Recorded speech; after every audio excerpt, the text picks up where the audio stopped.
The clock is ticking downhill, where timing is everything. You're racing the clock top to bottom, and you're doing it for one thing: Crankworx domination. Let's talk last year. In 2015 in Crankworx Rotary, Loic Bruni struck gold first. But then going into Les des Alpes, backing things up there, 2 gold medals in a row. And then the homecoming of Whistler, Troy Brosnan stopping everything in his path, taking the win in a dominating fashion. Okay, so we talked last year, Tristan. Let's break down, fast forward to this year. Well, showing that it was no fluke, and on a new bike, Loic Bruni getting that gold medal again before his season got derailed with a crash.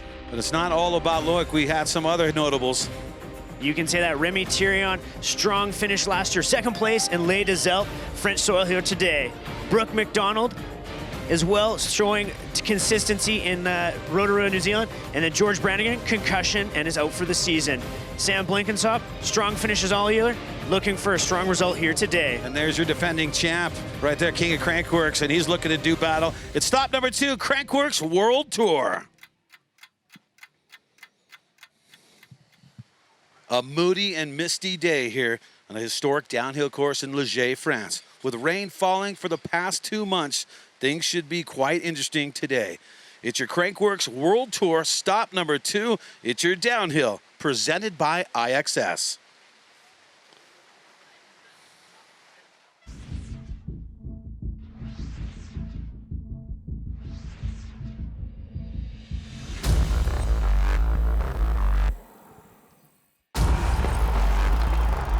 Look, here he comes. Check the time. Check the time for Blanky. Here we go. Back to the action here.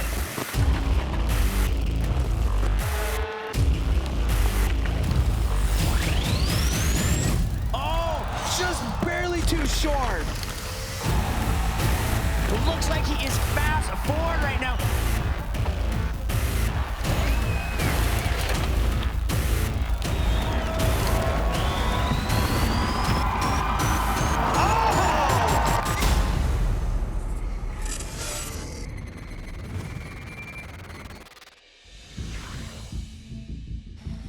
And a very big welcome to everyone live from Ligier, France, for your downhill presented by iXS. I'm joined by Tristan Merrick, our sport announcer for downhill. Tristan, what are we in store for today? Brad, I've been waiting for this day all week. It's downhill. It's my favorite event. It's what I love. And we're in historic Ligier, France, where last time we were racing here was 2004 for the World Championships.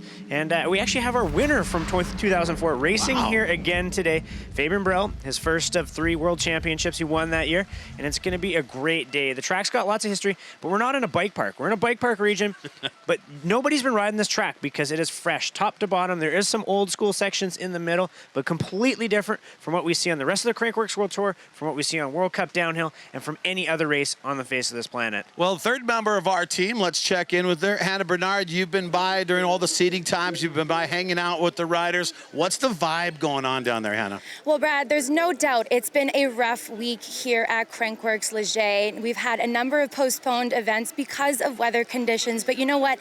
I've been down in the crowd talking with the viewers and the spectators, and you know what? Everyone that's been involved with these events have had a smile on their face the entire time. It's been such a fun event here at the first ever Crankworx Ligier, so we're excited to get back here for next year. So Hannah, I guess the question also would be then, how challenging is it going to be for these people? I see these guys coming down, sliding all over the place. You think they're all up for the task today? There is no doubt it's going to be a bit of a challenge here today, but the interesting thing about the weather is that the rain is actually going to make the course faster. What we're seeing right now is that the mud is quite saturated, and it's really grippy, and it's actually sticking so much to the bikes. We've seen a number of riders getting really frustrated with the conditions because the grippier it is, the more challenging it is going to be to get down here really, really fast. So the rain is actually a good thing today. So hopefully we'll see a lot more rain come down as the riders are coming, and we'll see some fast times here today in the Crankworx Ligier Downhill presented by iXS.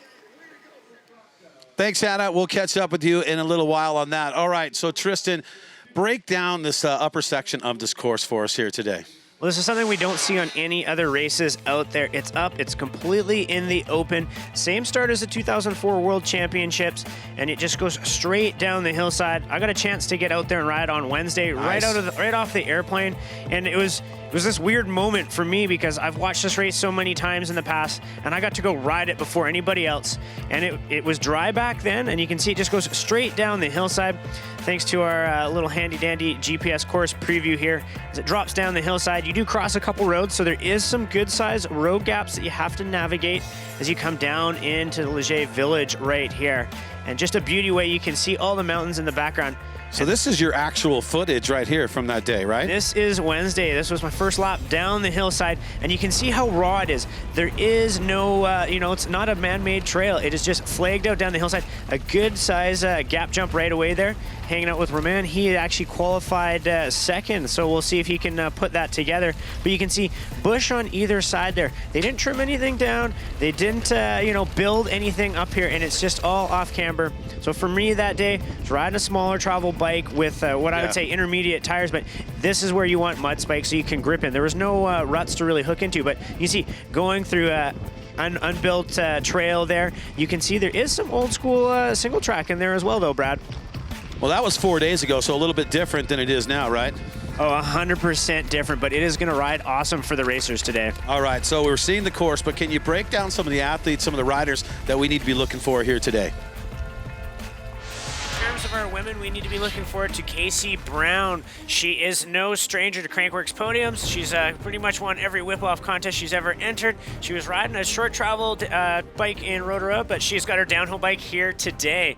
So she's going to be looking to put on a charge. Jill Kittner, she took the win back in Rotorua. She qualified first back there, and she made good on that. Today's conditions, though, quite a bit different from what she's used to. It is muddy, it is deep ruts, so we'll see if she's up for the challenge here today. And then, of course, our number one qualifier, Tracy Hanna. This girl's retired in the past, then she's made a comeback, and she's going to be putting on a charge all day long here. She's got the skills to pay the bills. All right, so let's talk about some of the other notables. We talked about our big three right there. Taking a look at our start list for today. And there's one name on there, Morgan Sharp. Maybe you don't know much about her on Crankworx side of things, but she took first the iXS German Downhill Cup in May, 26 years old, number 2 qualifier. Yeah, she is a former world champion as well. She won back in Leogang a few years back, so she's going to be used to this muddy and rutty conditions here, Brad. All right, let's focus on the guys now. Some of the dudes are going to be looking out here today. Well, as they say, the Australians will be frothing for that. Brendog will be frothing for the muddy ruts here in these loose conditions. Flat pedal specialist, it's going to cater to his style, and I expect really big things from him here today. This is the kind of course where you don't have to pedal much, and he's going to be enjoying things. Of course, so after that, we've got Sam Blinkensop. He had a strong year last year. Couple podiums. He took the overall DH series win, but he wants wins. He doesn't want to just get seconds. He wants wins. And then, of course, our final rider, he was the king of Crankworx last year, Bernard Kerr. Season got derailed in Rotorua, so he is going to be looking to put things back in track here and look for a strong result. He is having one of his best seasons to date on the World Cup. Another rider who's used to the muddy conditions and is going to be enjoying it top to bottom here today, Brad. Well, taking a look at our men's start list now, some other ones you want to check out here. You can break some of these down. You got Elliot Jackson there, Rudra Cunningham too as well, Sick Mick, who we talked about, and of course Greg Williamson, and a lot of other guys here that we're going to be seeing coming down this course, right? Well, that's right. We're seeing the top 25 men, so the best guys that seeded, and they did as best as they can. So Remy Tirion, a guy who's going to enjoy these conditions, Brooke McDonald, Troy Brosnan. So you can't put too much value on some of these guys going a little bit slower, but you know what? They're going to be putting in charge come race time. And of course, Michael Jones, your number one qualifier, the Welsh countryside, he's no stranger to these conditions as well. And one of my favorites, of course, got to be the Crankworx pole. Your Crankworx pole for our final day here at Crankworx Leger with Rotorua champ Luke Bruni out with injury. Who wins Crankworx Leger DH presented by iXS? What are you thinking with those names? I mean, Burrell's a pretty good bet. He won back here in 04. Brendan Fairclough, thrives in these wet conditions. Michael Jones, he's from the Welsh countryside. He is absolutely loving it, our number one qualifier. Loris Verger, though, he's been coming on strong on the World Cup, so you know he's going to want to take his teammates' place and taking that win possibly today of Loic Bruni. And, of course, Troy Brosnan. You can't count out this Wildcat there. He is always so fast. He's been loving the conditions. That's the one thing all the riders have been saying, Brad, is they just want to ride. They just want to ride the course because this is nothing like they get to ride hillside anytime else throughout the rest of the year. All right, make sure you get your vote on and go to crankworx.com to get your vote on, choose who you win. I think it could be anyone's game at this point. All right, well, stay with us. That's right, because the top 7 ladies are taking to this downhill course, and that's coming up right here, live from Leger. Don't go anywhere.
To be the best, you have to go all in.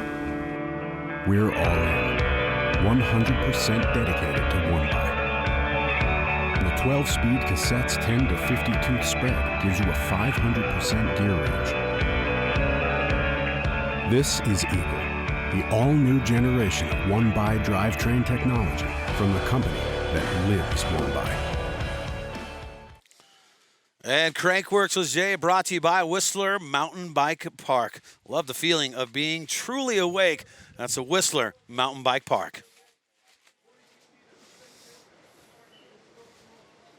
And getting things underway for you, the top 7 ladies are going to start this party out big time. And man, I tell you what, we talk about the challenging conditions, Tristan. They have surely been challenging from day one out here. And actually, you were telling me 2 months ago it's been challenging. Yeah, by the sounds of things from everybody in the region, it has been a lot of rain, a little different from what we've seen. We've had a big snowpack on the west coast of Canada and the U.S., but they've had a little bit more rain over here the last 2 months. So it's going to be interesting. The hillside is pretty saturated, but you know what? There's a good hard base underneath. It's been interesting to watch riders come down. Some of those ruts have gotten down to the gravel. It's not just mud anymore. So as Hannah's touched on a bunch earlier, that a bit more rain would actually make things a bit better for racing. So it'll be interesting to see how things unfold here, Brad. We will find out. Well, let's check in once again. I promised we'd check back in with her. Let's check in with Hannah Bernard. Hannah? Thanks very much, Brad. Well, first of all, the sun decided to come out and join us again. Mother Nature keeps changing her mind, but I have with me now Taylor Vernon. He's throwing it down for Trek Factory Racing and iXS here today. You just came down this legendary course here in Leger, France. How was it? How is it holding out? Yeah, it's pretty brutal up there. We had rain this morning, all this morning, so and now the sun's come out. It's made it so hard, like it's basically riding in peanut butter. It's so sticky. The bog is like this deep, and you land off jumps and you just stop. Like it's nothing I've ridden before. And you can tell by your bike, there is a lot of mud sticking to your bike right now. Yeah, for sure. It probably weighs about 3 times the weight as it would normally, you know. Now, you're an iXS athlete. Tell me about your setup here today and how it impacted your race coming down. Yeah, it's good. The guys at iXS have a great setup going on. We've been working with them throughout the winter with like new shorts and stuff, and it's working great for us. All right, now I want to get really specific. What is the difference? Can you walk us through the difference between a lightweight trail knee pad and a downhill specific knee pad? Yeah, sure. When your downhill knee pad, you definitely want something there to protect you. So I definitely rely on these iXS knee pads. They're great. They don't slip, and when you're going into a crash and you know you've got that hard base there, that's going to take the impact, not your kneecap. So, yeah. Taylor Vernon, breaking it down for us. Guys, back up to you.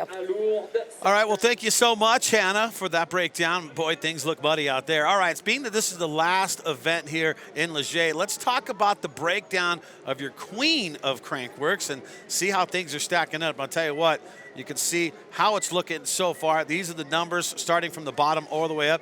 Beecroft's got a lot of work to do trying to climb up out of that cellar spot that she is in right now. But if you look at the rest of them coming up here for you in just a moment.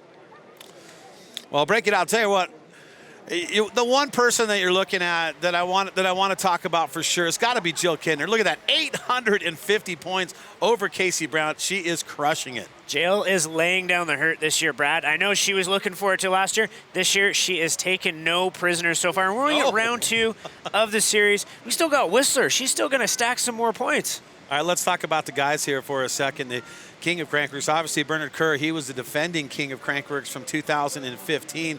But the pump track killer, Adrian Larone, is looking solid with 325, isn't he? Yeah, he's looking good. It's been interesting to see what's happened here. Like we said, Kerr crashed out at Rotorua and wasn't able to get any points, so he's got a lot of work to do if he wants to repeat as king. But Larone, it's looking really tight, though, between those top 3 guys. Matt Walker was our king coming in here, our points leader, but he's had a lot of injuries as well, so kind of everything's getting thrown around. But today, the points are really going to play a huge role as we go into that final stop in Whistler in August. Well, it's not official yet, so we'll see how that plays out. But let's focus 100% on the ladies now. We got our top 7 that we're going to be seeing coming down this course. And I'll tell you what an amazing situation that we have here on a historic course. You can see Casey Brown. She's going to start it off, followed by Miranda Miller. Laura Lohner, we're going to see Emily Seigenthaler there. And then there's Jill Kintner, who's in the lead for Queen. And then Morgan Shaw, number 2 on that. And then, of course, you look at Tracy Hanna. She's been solid all year long and into last year, too, as well, with a second place finish this year in New Zealand. So we're going to be seeing her. She'll be the last one to go. So we'll join the party here with Casey Brown is the one we're going to be looking at next. Well, as you said, Brad, Casey Brown will be the last person down the hillside. The fans are going to go crazy. I've heard everything from chainsaws to air horns to bullhorns to cowbells to everything in between. But Casey's just one of those rare athletes. She's talented at whatever she does. Sure. If it's a set of skis, she's going to shred the hillside. If it's a snowmobile, she's going to make the boys look bad. And then she tried her hand at the Enduro World Series earlier this year. And her first outing, well, she gets second against the world's best. So and she's on a downhill bike today. Like I said, we saw in Rotorua, she rode a trail bike down there for the downhill race. She podiumed there. She's brought the knife to the knife fight here today. Let's just hope she can spread that peanut butter smoothly all over the sandwich on her way down there. But the fans, you can see, I mean, there's so much cycling history and culture here. So they're going to be cheering on all of our competitors all day long. Okay. And I think that's what makes this region so special to us. Is it peanut butter or Nutella? Which one is it? Well, I think different parts of the track, it might be chunky, a little crunchy peanut butter. Okay, cool. And then maybe some almond butter as you get further down, some Nutella, then some chestnut butter as well. But Casey Brown up in the gate, and you can see where the start is. So you've got that huge restaurant up top, wide open, a few corners, getting kicked around with the ruts. But big thing with Casey this year, she did join the Trek team there. So massive road gap, styling it out, making me look bad bit there, as I didn't even jump that. But she is one of the professionals as she's cruising around. And, you know, we saw in the dual slalom the other day, she was one of the only girls hitting the big jumps rather than hitting the smaller jump go around. So she's not afraid to catch air. But we're now down into our section here. As you can see on screen, this is Cannonball. And this is where it gets to the super thick, smooth peanut butter, Brad, if you want to call it. Axle deep, where we've seen people getting stuck. So the sun has come out a little bit, which is going to make things difficult.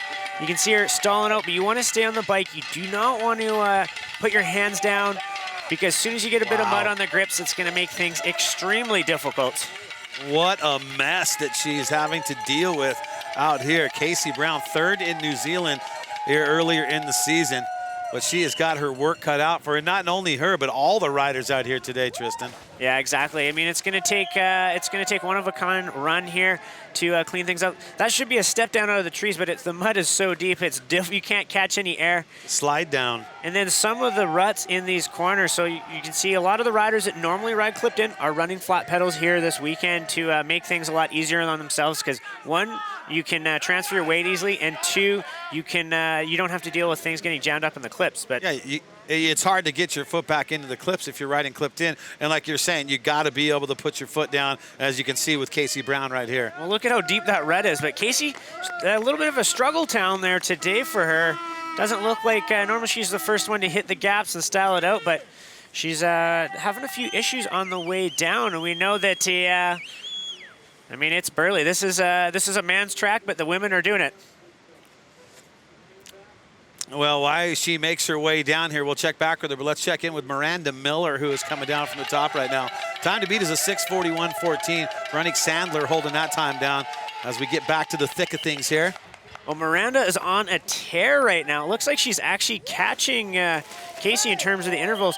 And Miranda coming off a career best with a 3rd place at the the World Cup, sorry, the Leogang World Cup. Yeah. I'm getting caught up here with my words because she's done well at Mount St. Anne last year. She got a 5th, which was a career best. Then she got 3rd a couple weeks ago in Leogang. So strong, showing, you can see her drifting out there, popping off. That should be a good-sized jump there, step down in the field, but she's got the Canadian flag on her left arm there, which means she is the national champ from 2015. So she's doing Canada proud and well here. She's coming down, but very different conditions from what we have in the Squamish and Whistler region. We never get mud like this. Well, it's a specialized rider, Miranda Miller, and as you did say, 3rd in Leogang this year. So she's got a result under her belt right now, so a good result here. Maybe a top 3 finish would be solid for her. Looking to try and eclipse New Zealand's Veronique Sandler, the 6:41.14. I got to think that's beatable. Well, yeah, it's Miranda again coming down to the bottom part of the track. So you cross the road, you hook across here. You can see the sun has come out, which is going to make the mud even more sticky. It's going to clump to the bike. It's going to jam up the drivetrain. You can't shift in these conditions. You really can't do much of anything. I rode yesterday. It jams up around your cranks. It jams up in your linkage. So you just become a bit of a passenger on the way down. But that's the thing. It's very, very different from what they ever race. It's extremely challenging. And we're seeing true bike handling skills reign supreme. And that is what's going to get the win here today. Well, 4:47, 4:48 and counting as she makes her way down here, Tristan. Yeah, you can see her. You know, I don't like to use the word that she's tripoding along because she's still moving pretty quick and she's making a lot of our other competitors that we've seen today look a lot different, but she is cutting the time out, trying to pedal up that hillside, trying to stay within the flagging there. And as she's coming down, hooked in that rut, she's got the little step down as she comes up. Not enough speed, so she's rolling over the edge, but the finish line is in sight. I'm sure she's going to be happy for a variety of reasons that the race will be almost over here. Well, 5:20 and counting for Miranda Miller as she makes her way down here to the ending. We'll see what that time is for her. She's going to check in with a 5:26.22. Miranda Miller into the top spot with that time. So let's focus back up top and send things back up there to our next rider. And we should be seeing Laura Lohner coming up for you. She'll be followed by Emily Seigenthaler, then Jill Kittner, then Morgan Schar, and then Tracy Hanna, the #1 qualifier. There's Laura right there, the French rider, ready to do battle in this mud. The bike looks clean to start, but not by the time you get to the bottom. No, it looks like it's drying out up there. You can see how rough it is. The rider's getting deflected along, but Laura looking strong. A lot more pace than the first 2 riders we've seen there, clearing the gap with quite a bit of ease there, Brad. But as it dries up, though, it gets rougher, which kind of... goes down, takes a digger. You see the red flag being waved to give warning out to the other riders, but she went down, and she looked solid from the start there. She did have a lot of pace, and it just looks like one of the bumps kind of threw her to the side there, Brad. Well, all right, well, that's a tough one right there for Laura Lohner because she started out with a bang, cleared that gap on the way down. She's looking solid, but as Tristan was saying, very rough conditions. As the sun now is starting to bake on things, it doesn't look like we're going to see any more rain today. But Laura Lohner going down right there. Miranda Miller still holding down the 5:26.22. Casey Brown checked in with a 6:26.42. Here's how it's looking right there. You see Canada 1 and 2. Then you got New Zealand in that 3rd spot. Leah Rutt's in there following it up. Well, we got more coming up for you. Don't go anywhere. We're here live from Leger here at Crankworx. Stop number 2, your downhill, presented by iXS.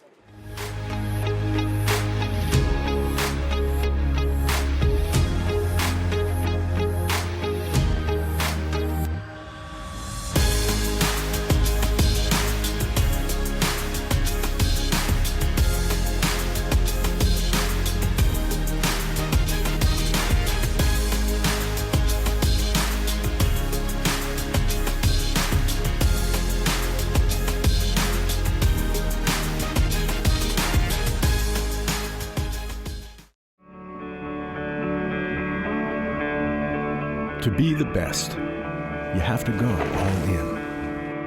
We're all in, 100% dedicated to one bike. The 12-speed cassette's 10 to 50-tooth spread gives you a 500% gear range.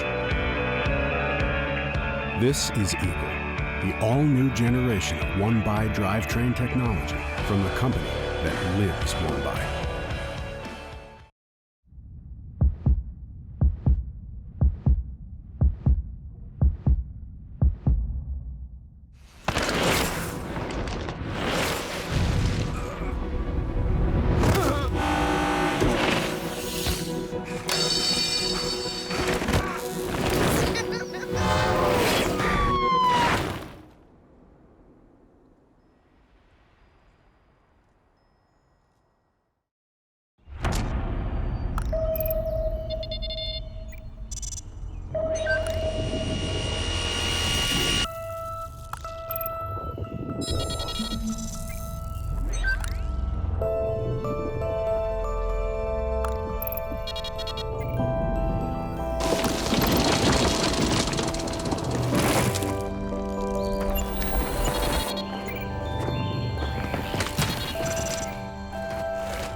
30,000 trails in your pocket. Trailforks. Download the free app now.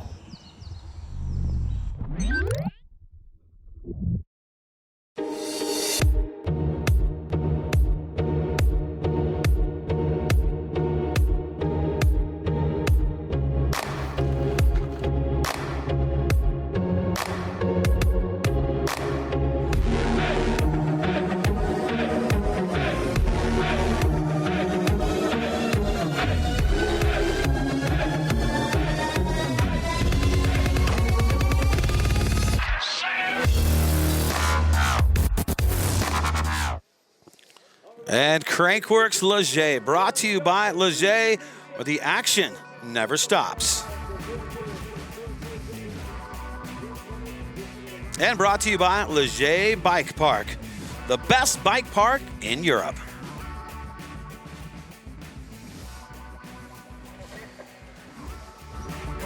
And taking a look at the leaderboard as it stands so far, Miranda Miller, she's made her way down. That's a big task in itself.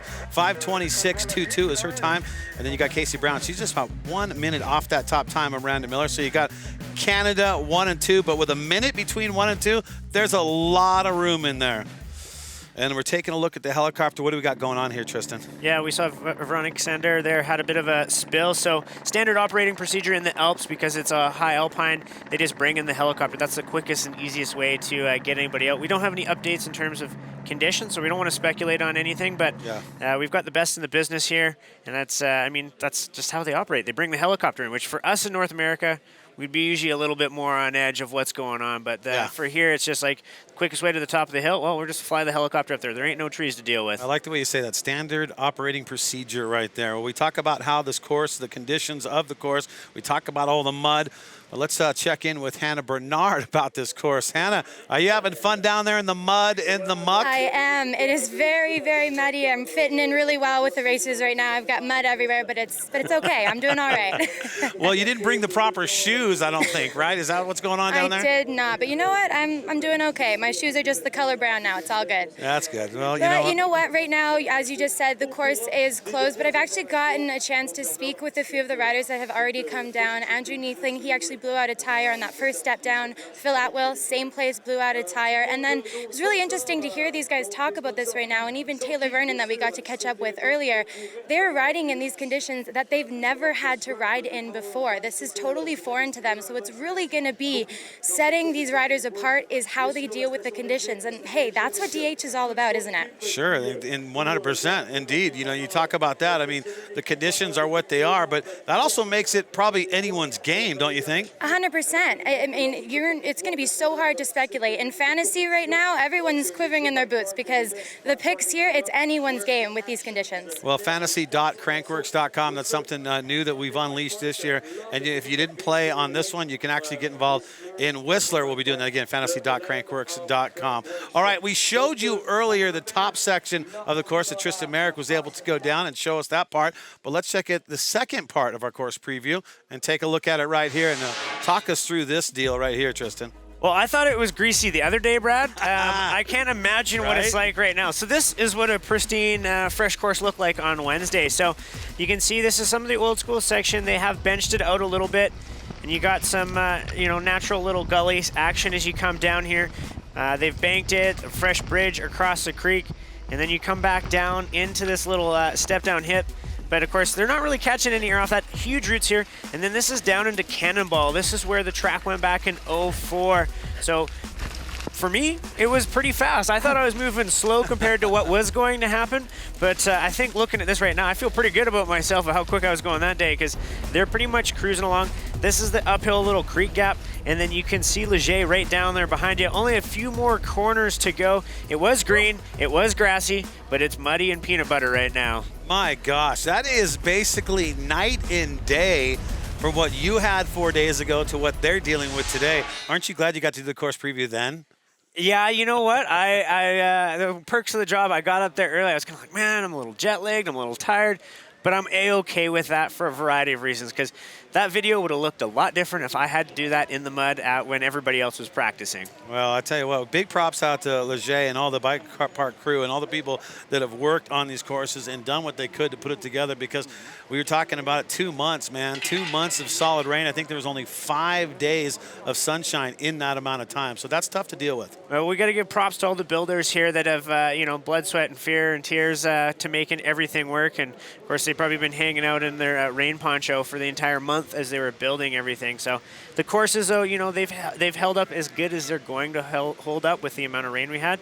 But this track, like Hannah said from the riders, it's nothing that they've experienced before. So it's not an easy thing that they're having to deal with. And again, right now, we're just a little hold at the moment. You know, Laura Lohner getting attended to up there. I'd made a mistake, not Rutty, but Laura Lohner getting dealt with, and hopefully everything's A-okay. But you can see the fans are out in droves. The sun is out, which Catch-22, normally we'd be totally stoked, but it's going to make things sticky up there. Well, we've been juggling different events throughout the whole week, just trying to get things done. And I'll tell you what, I mean, we've been able to get things done. Unfortunately, slopestyle had to go to a best trick competition, but we got in.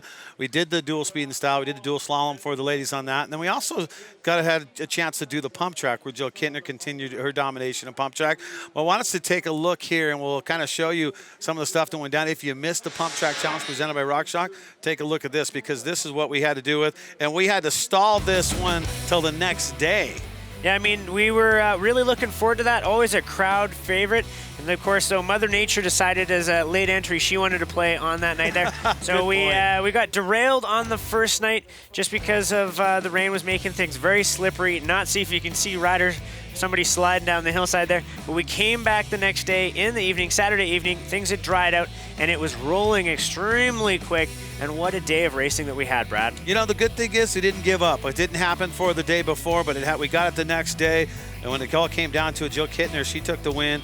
Laura Brethaus was second for the ladies. Geraldine Fink was in that third spot. For the guys, Cheney Gannett, he got the #1 spot. Barry Noble's returning back to the podium in #2.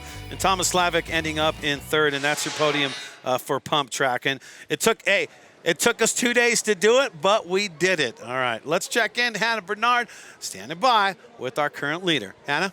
Thank you very much, Brad. Yes, I'm standing here with our current leader in the women's division here at the downhill presented by iXS, Miranda Miller, throwing it down for Canada and Specialized. Now, talk to me about this course. Talk to me about your ride. It's easily the most hectic race I've ever done in my life. I was saying before, I've ridden courses with like 1 or 2 grass corners. Yeah. This is like 80% grass and just all it's done is poured rain. So it's actually insane. Like, it's one of the most physically tiring courses I've done, and like, it was crazy.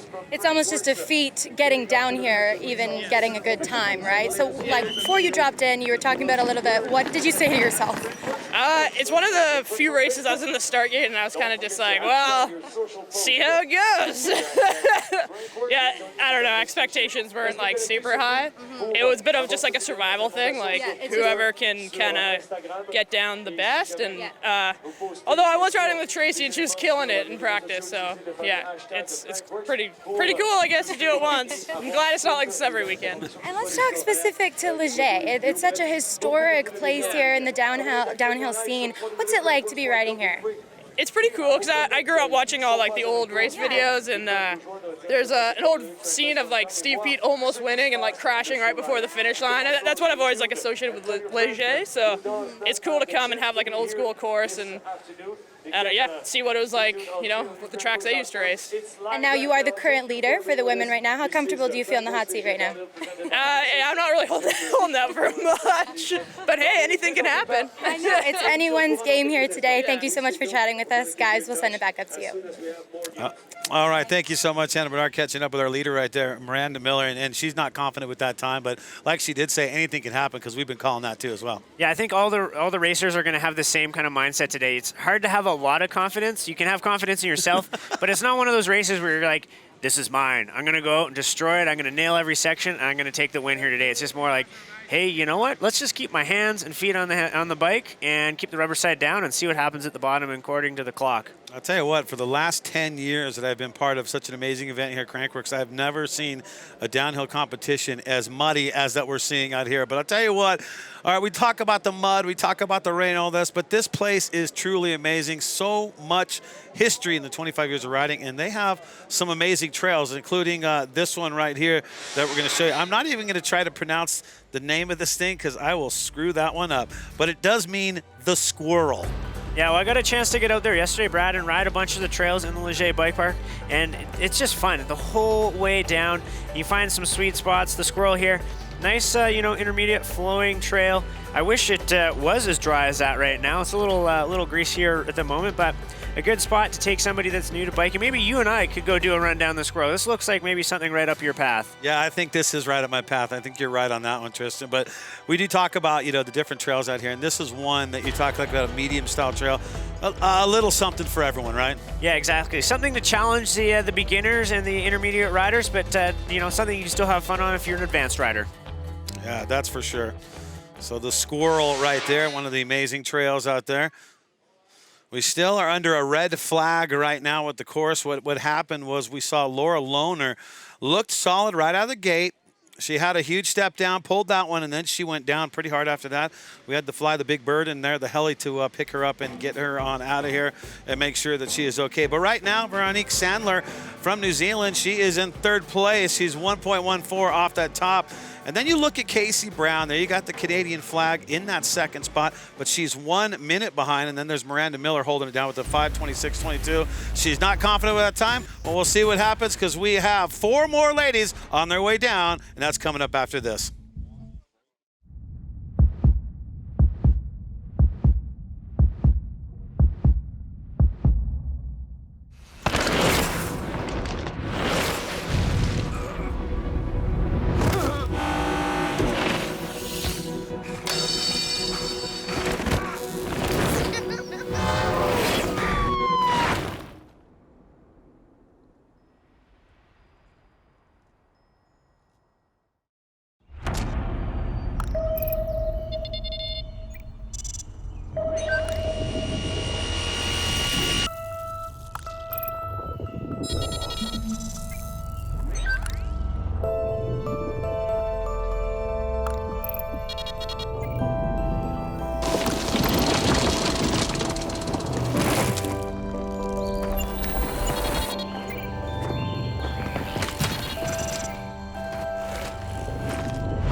$30,000 trails in your pocket.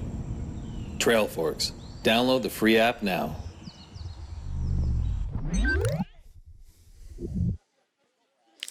Crankworx Leger, brought to you by SRAM. The power of bicycles, SRAM. And back to the action here. Well, hopefully we're going to get right back to the action, but we are under a red flag, unfortunately, for Laura Lohner from France. She went down, and she had to be heli lifted out of her. And it's more of a precaution, right? Is that what you're saying, just to get them down faster? Yeah, exactly. It's just the easiest way to get them off the hillside is by a helicopter. There's no trees or anything like that. And I mean, if we've watched any of the old school race videos from back in the day, sure, we used to just always park the helicopter actually at the top of the hill. So for quick and easy stuff. And once we get some updates, we will pass them on. We don't have anything. We don't want to speculate of what's going on. But yeah, she was definitely hauling the mail before she went down. She had a fair bit more pace than we've seen from any of our other ladies. She was looking like she was harnessing that French pride, and she was really going for it down the track here, Brad. And that's the unfortunate part of it. I mean, she looks so solid. I'll tell you what, the fans, they are not dampened by the rain here in Leger. They're coming out and representing. They love their time out here. It doesn't mean a little rain in Leger is not going to affect the fans coming out and showing up. No, if it was a hurricane, they would still be out there. Talking about the course, and you see that's the numbers, that's the breakdown here on the trails and the height of that. In Leger here at your downhill, presented by iXS. Tristan America, Brad J up here with the call. Again, yeah, I got to, like we said, I got to ride the course on Wednesday when I thought it was slightly wet, but I had no idea just how wet it was going to get. None of us knew how wet it was going to get here later in the week and what the racing was going to look like here today. But, you know, we get to, I got to ride down the track, and such a great tool that we have here to show everything. So you don't start at the very top of the mountain, but you start at the top of the chairlift. You take a gondola up, then an open chairlift. And then you cross the road a bunch of times on the way down. So you're going through farmers' fields. There's cows beside you. There's sheep beside you. A little bit of everything on the way down, Brad. And taking a look at the fans here hanging out with us. And time for the Crankworx poll. We talked about it earlier with Rotorua champ Luke Bruni out with injury. Who wins Crankworx Leger, the DH presented by iXS? And what are you thinking, man? Well, I mean, I'm not going to lie. On my fantasy team, I put Burrell was my #1 guy for downhill. Oh, you did you? I went with the old school pick. He's got the wisdom. He's got so much racing craft. There's a reason why he's a 3-time world champion. He knew how to rise on the occasion for that one-off race. I picked him too, by the way. I think that's because in Rotorua, I actually made the call at the end of Rotorua. You know what? Burrell's going to be the guy we need to watch here in Leger because he is going to be hungry for it. He is quote-unquote retired, even though he's still developing bikes for Canyon and stuff, but he's going to be a strong guy. But there's a bunch of kids in there as well, which, you know what? They're willing to risk it all for the biscuit and try and risk it for the biscuit. If you want the cheese, you got to go for it on the way down. So a great little shot of one of our road gaps there, as you saw when we were doing the course preview.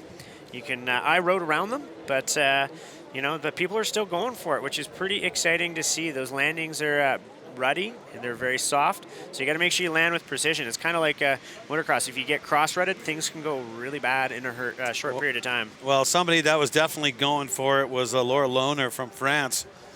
She was out there trying to do her best. She looked like you and I were saying. She comes out of the gate. She's fired up. She looks solid. And then the unfortunate part happens where she goes down.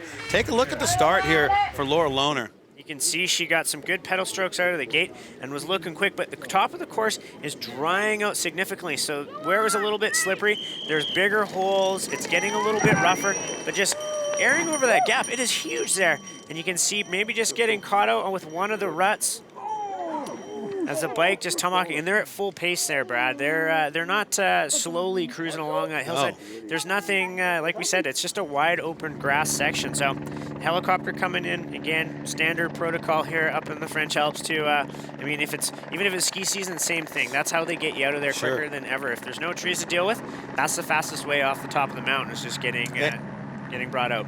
And you could hear the fans. So you know, I mean, we couldn't see the exact crash, but you could see that the inherent from the fans, man. I think we could take another look, see if we can get a view of her. Yeah, this is her getting loaded in right there as they get ready to get her on out. This is live footage right now of her being taken out of here.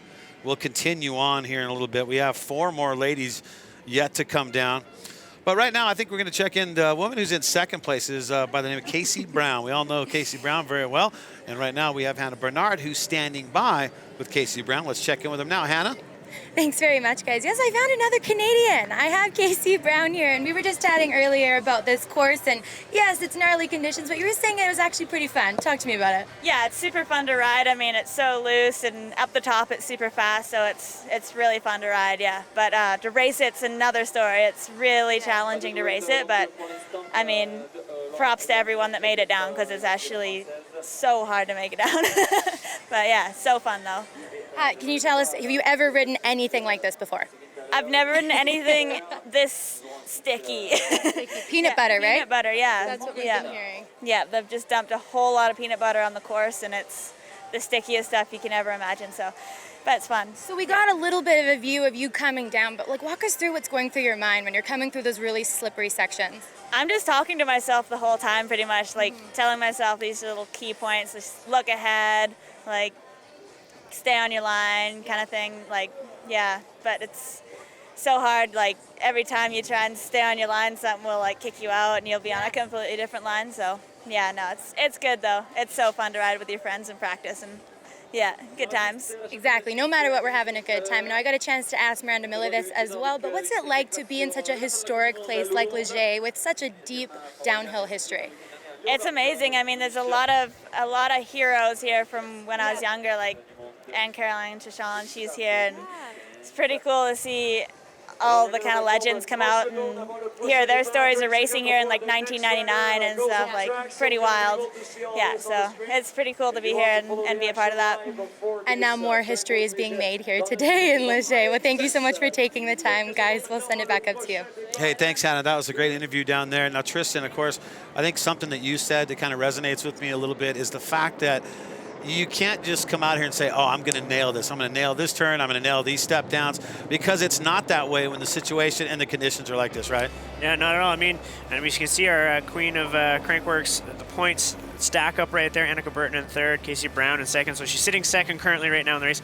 Jill Kittner, you know she's going to want to make an impact on today's race, and we're going to see her in a few more riders here. She's going to want to add to that point stack. But, you know, if it doesn't go well for her, Casey Brown might be able to jump up a few points on her, so and bring things a little closer going into Whistler. All right, well, let's take a look at our current leaderboard right now and show you how it's playing out for the ladies that have finished so far. We've had just about 8 of them that have made it down. And to show you our top 3 kind of right now, there you go. Running Sandler, you can see that. It's a 1:14.92 off that top pace of Miranda Miller. And then Casey Brown, that's a full minute right there. And you look at the difference between Casey Brown and Miranda Miller. With a minute, there's plenty of room between 1 and 2 for someone to kind of sneak on in there and grab a podium spot and possibly the silver medal, right? I think you could park a whole bus in there, Brad. one minute difference is quite a bit there. So yeah, true it's that. Good to see the Canadian girls there. No American girls yet, and we can see here the helicopter taking off the top of the hillside there. So hopefully Laura's doing A-OK, and it's just a precaution to get her checked out and make sure she's going to be fine. Positive thoughts, positive vibes, sending them out to Laura Lohner from France and hoping that she is okay and that doesn't affect the rest of the season for her. You talk about Americans, we talk about Jill Kittner. We have not seen her come down yet. We'll see her in just a little bit, but when she is that far ahead for the Queen of Crankworx, if she comes out and actually gets a good run in and can take the win out here, man, she's going to be tough to beat. It's going to take a whole lot of effort to try and knock her out of the Queen of Crankworx in Whistler. Well, 150 points, Brad, that's what she's going to stack to it if she takes a win here today. And we might have to start doing some math here to see just how early she could technically wrap it up. I mean, if she has strong results, she just looks like she's on fire. I know last year in 2015, she really wanted that title. She kind of put it out there even before we got to New Zealand that was hers. She was looking forward to that, and it derailed real quick. All right, well, I put a lot of pressure on her. I talked to her a couple months ago. I said, man, you're in charge. You're going to win this Queen of Crankworx. She said, please don't do that to me. And so now I've kind of backed off on that call. But next up, Emily Seigenthaler, our next rider to be coming down right now. And she looks like she's solid from the top, but you can see her bouncing around right now. Yeah, great style out of Emily. So looking good off the top there. And she's no stranger to our downhill, and she's got plenty of great results, Brad. She got 4th in Rotorua, 3rd back in 2015 there. And then, you know, strong podiums all throughout the rest of the series. See there, maybe tripod along, keeping the bite going, Swiss rider here. So I don't know, maybe she has any experience on these type of conditions. See, the wheels are moving. They haven't jammed up yet. Yeah. But just how tricky that section is. And that's just, I mean, that's peanut butter with water in it. It's not even thick peanut butter. It's, you know, spreading all over the place. She's keeping her momentum down through Cannonball there, but the fans cheering her on. That's the biggest thing. She's getting courage from everybody on the trail on the side there, keeping her going and keeping her going strong. And, you know, 6th place for her in Leogang early in the season. She had a 3rd place in Ladies Out last year, so she was on the podium. And she's always a threat to get on the podium for the Swiss rider, Emily Seigenthaler, doing it for Pivot. You can see right here, normally you should be airing off that at pretty high speed. I was thinking the other day that they would be cruising, you know, like 50, 60K along there into this grass corner. I had, you know, visions of my head, Sam Hill-esque style. And you can see from the mud, slowing them down quite a bit. You got to have the fender on the front to keep the mud from coming up in your goggles, but it's actually become a hindrance in some riders because there's so much mud that gets packed between the tire and that fender, it slops the front tire. Yeah, it gets a little bit of resistance when you get that. You don't want that to happen. So Emily Seigenthaler making her way down. She's still trying to beat a 5:26.22. Miranda Miller with that fast time of the day so far for the ladies, with just 4 more of them to cross, and then we'll be joining the men for the top 25. I think is that we're going to be doing next after the ladies, Tristan. Yeah, that's what we'll be doing. And Emily keeping with the clipless pedals. She actually didn't swap to flat pedals like a bunch of our ladies have. So the biggest thing is you put your foot out to drift around the corner. That's all good. It keeps you upright. But the problem is you can get a bunch of mud jammed in around the cleat, and then you can maybe not get your foot back into the pedal, which then can make it extremely difficult the rest of the way down.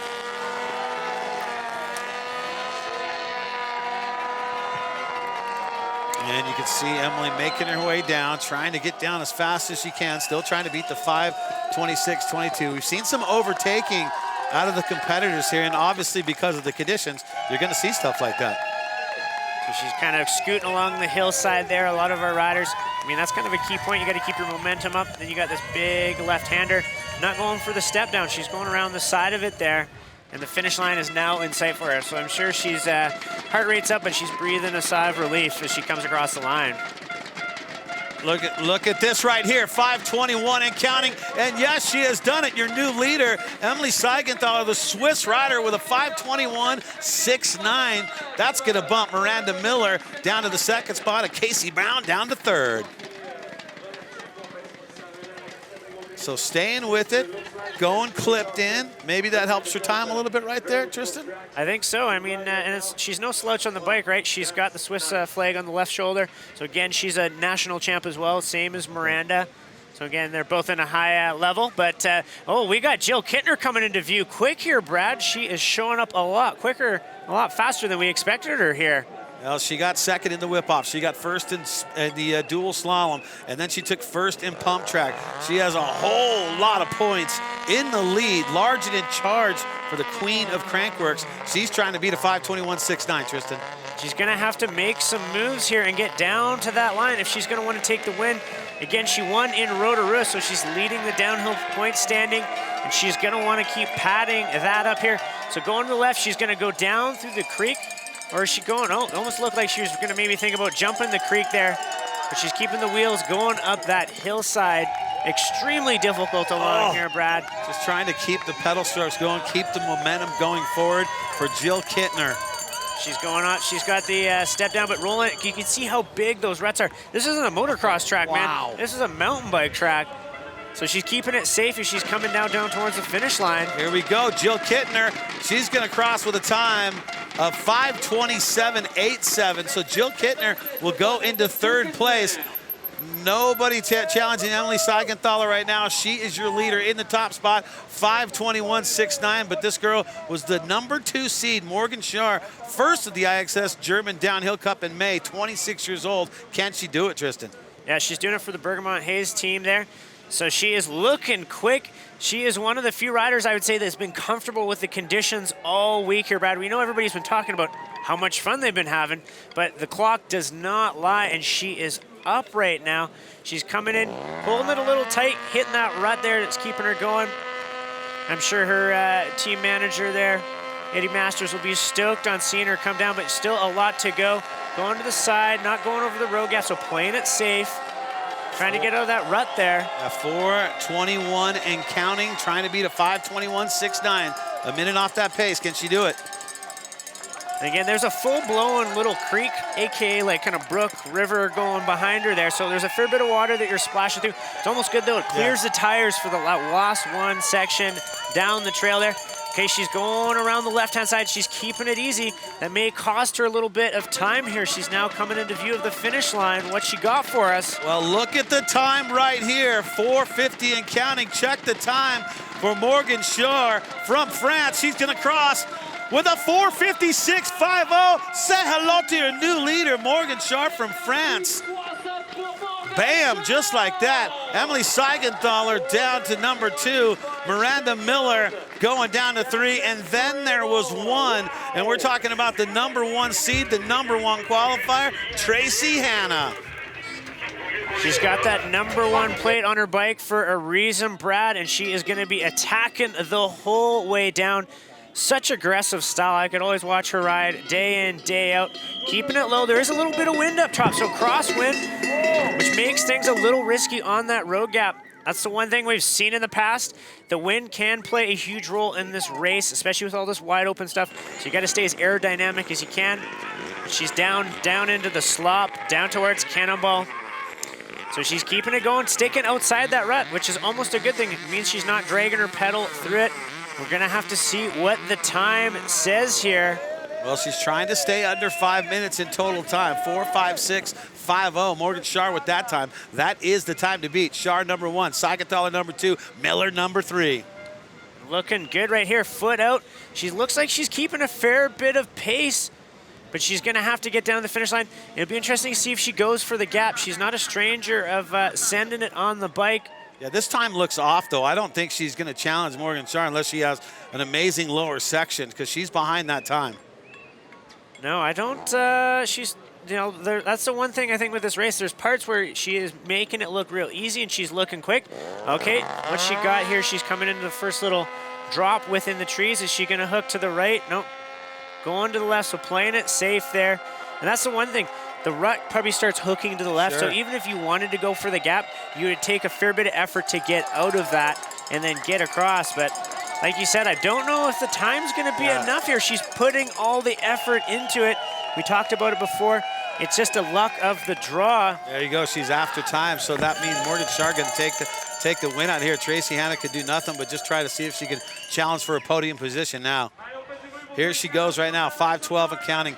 Can she get up there into the second spot for a silver medal? Morgan Shar, 4.56.50. The gold medal has been decided. Tracy Hanna's going to get in with a 5:22.13, and she is going to get on the podium in third with that time. Emily Seigenthaler is going to come away with the silver, and Morgan Shar, that's right, coming away with the gold. The time, 4:56.50. Wow. Let's take a look at how it all played out here. By the way, I had Morgan Shar on my fantasy team as to take the win, and she does just that out here today. Let's take a look at it right now, how it all stacked up here today for the ladies. The men are coming up, our top 25 dudes on the way. There you go, Miranda Miller. She's gonna have to settle for that 4th spot. Tracy Hanna settling for the 3rd spot, getting on the podium. And then you got Emily Seigenthaler, number 2, but Morgan Shar, that's right, 4.56.50, making a name for herself here at Crankworx. All right, well, let's send things down to Hannah. She's standing by with our winner. Take it away, Hannah Bernard. Yes, I am, guys. I'm standing here with the gold medalist here at the downhill, presented by iXS, Morgan Shar. How are you feeling right now walking away with the gold? I'm so happy. I didn't really expect that. Yeah, it's so good to win here. A lot of my friends are here, so yeah, stoked. We've been hearing about these insane conditions, very sticky. Talk to me about your race down this course. Yeah, it was really sticky. It was good this morning because of the rain, but now it started to get dry again, so sticky. So yeah, I tried to not stop on the course, not to crash. And yeah, I had some close moments, but made it down, so I'm really happy. It's almost as much as an accomplishment to make it down, but you're walking away with the gold. Congratulations. Morgan Shar, your gold medalist for the women's in the downhill, presented by iXS. Guys, back up to you. Well, she did it right there, staying on the bike the whole way down, and that's what it takes to win, doesn't it? You got to do that. We talked about it. You're looking smart. You picked her in fantasy. What place are you in again, Brad? I was in 24th place. I think I'm going to climb up the leaderboard with a win right there. All right.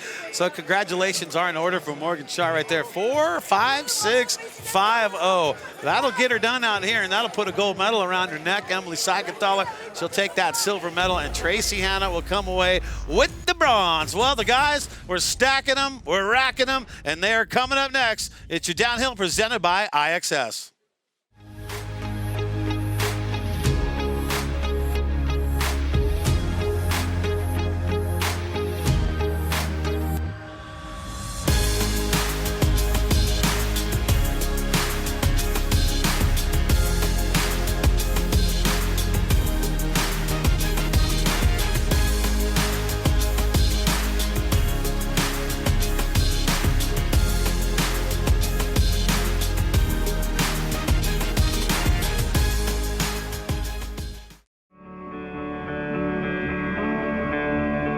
To be the best, you have to go all in. We're all in, 100% dedicated to one bike. The 12-speed cassette's 10 to 50-tooth spread gives you a 500% gear range. This is Eagle, the all-new generation of one-by drivetrain technology from the company that lives one by.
30,000 trails in your pocket.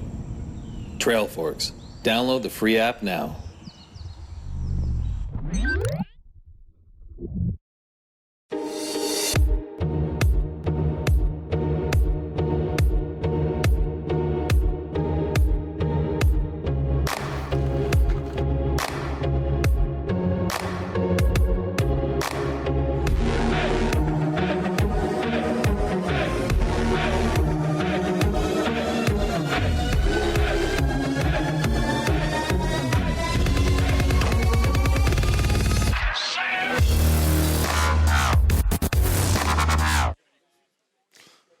Crankworx Leger, brought to you by SRAM, the power of bicycles, SRAM.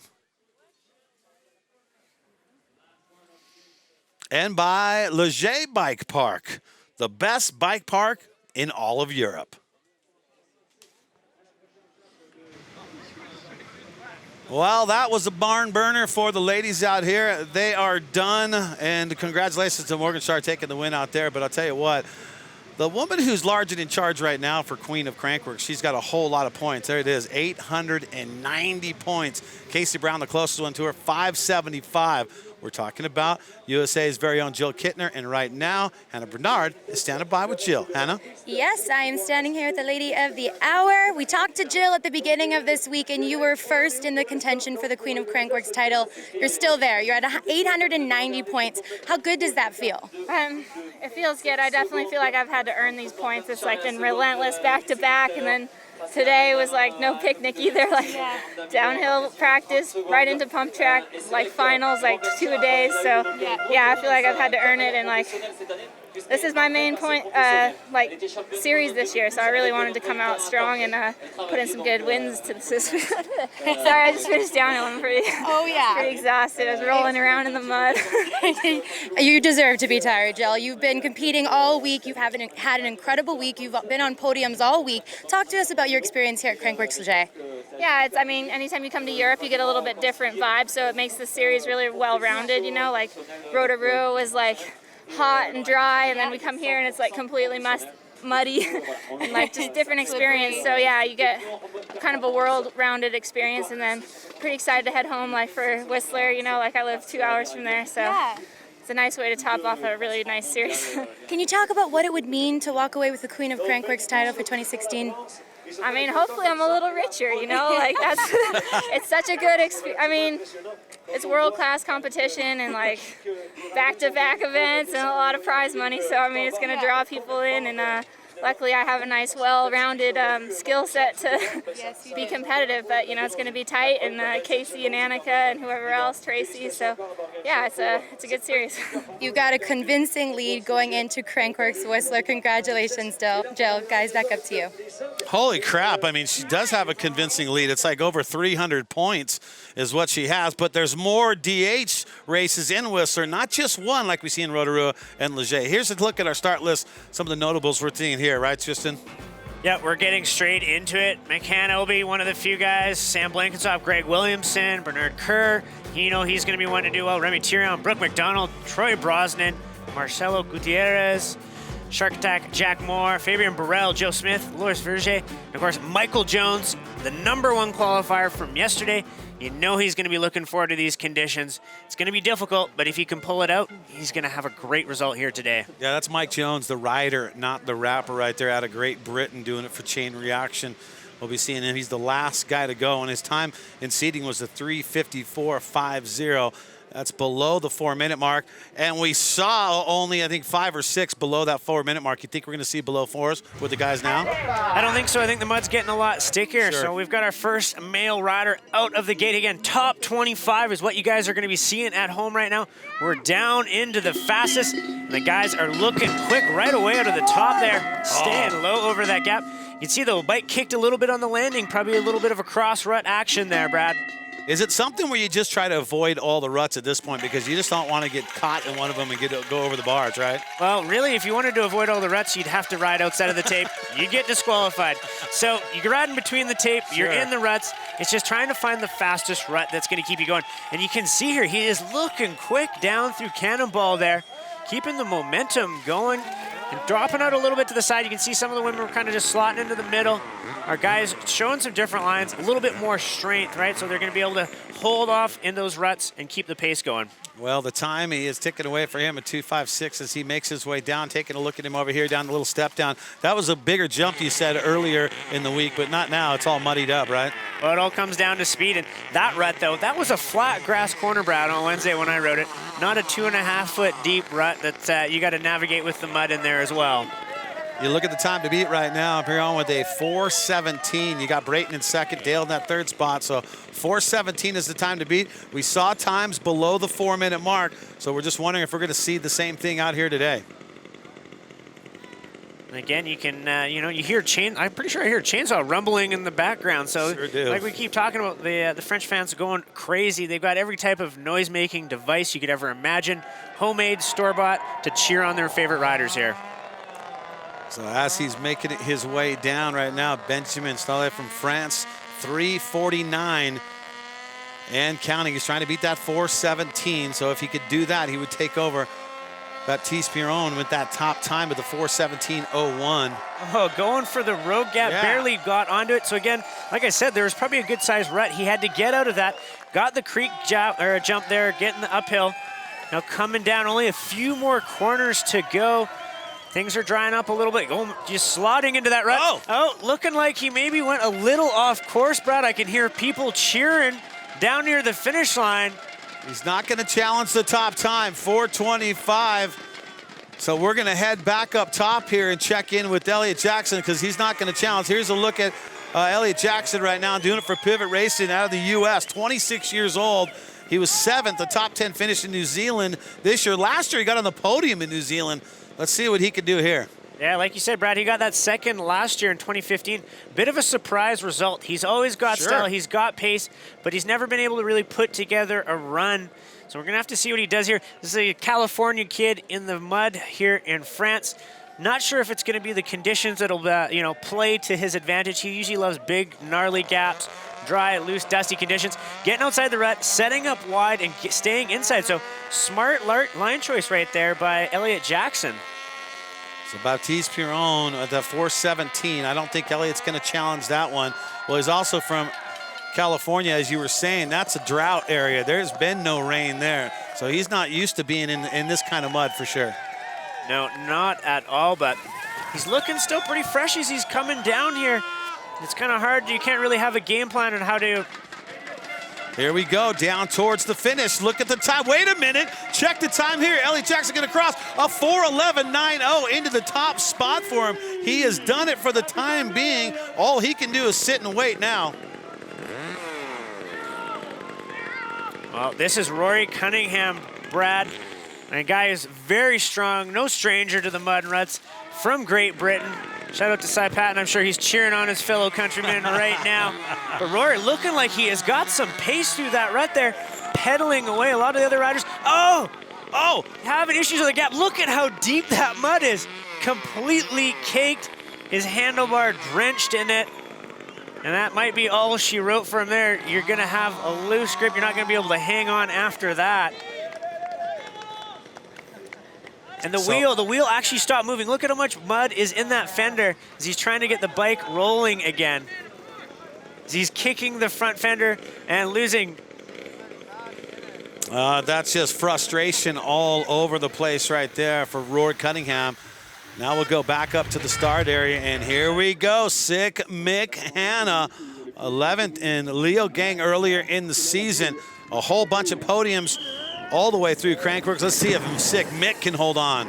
Well, it's been since the Air DH in 2014 that he's gotten a win with us, Brad. So always a strong contender and somebody you can never rule out, and always a threat for that podium. And again, a guy here, he's probably enjoying these conditions up top, completely different. He knows how to ride fast. He knows how to let off the brakes and how to risk it. Let's see if he can keep the wheels moving and keep the momentum going forward down the hillside. And I can't stress it enough. It's weird to say it, but it is downhill, but you are getting held up by the mud, so it's almost, you're trying to push your way down that hillside there. Well, 4:11.9. That is the time he's trying to beat. Elliott Jackson holding on to the top time so far from the U.S. You got Australian's very own Sick Mick, seeing if he can do some damage to that. The Polygon rider here, as he's coming down into view. Rare is Sick. Again, beauty countryside in the background there, Brad. I mean, it's just awesome to be here in Leger. The fans, the mountains, everything with the culture. They've been so welcoming to us here for our first year. I don't know, Mick's been feeling it, so you can see him foot out, getting in that rut. The back tire kind of kicking out a little bit. But just hold on. That's all you can do. You're kind of along for the ride. The conditions we're seeing out here, Sick Mick doing a pretty good job of that. Yeah, getting over the road gap, and you can just see how deep those ruts are getting, making it really difficult for the riders, because you can't see when you take off where you want to be landing. You're just hoping that you've lined it up with the correct rut. There's nothing in it, and then you're able to keep it going. So he's getting the hip step down into the trees, and look at this, Brad, he's coming close to the line. Sick Mick Hanna, 407 and counting. 409.05, your new leader, Sick Mick Hanna with a 409.05.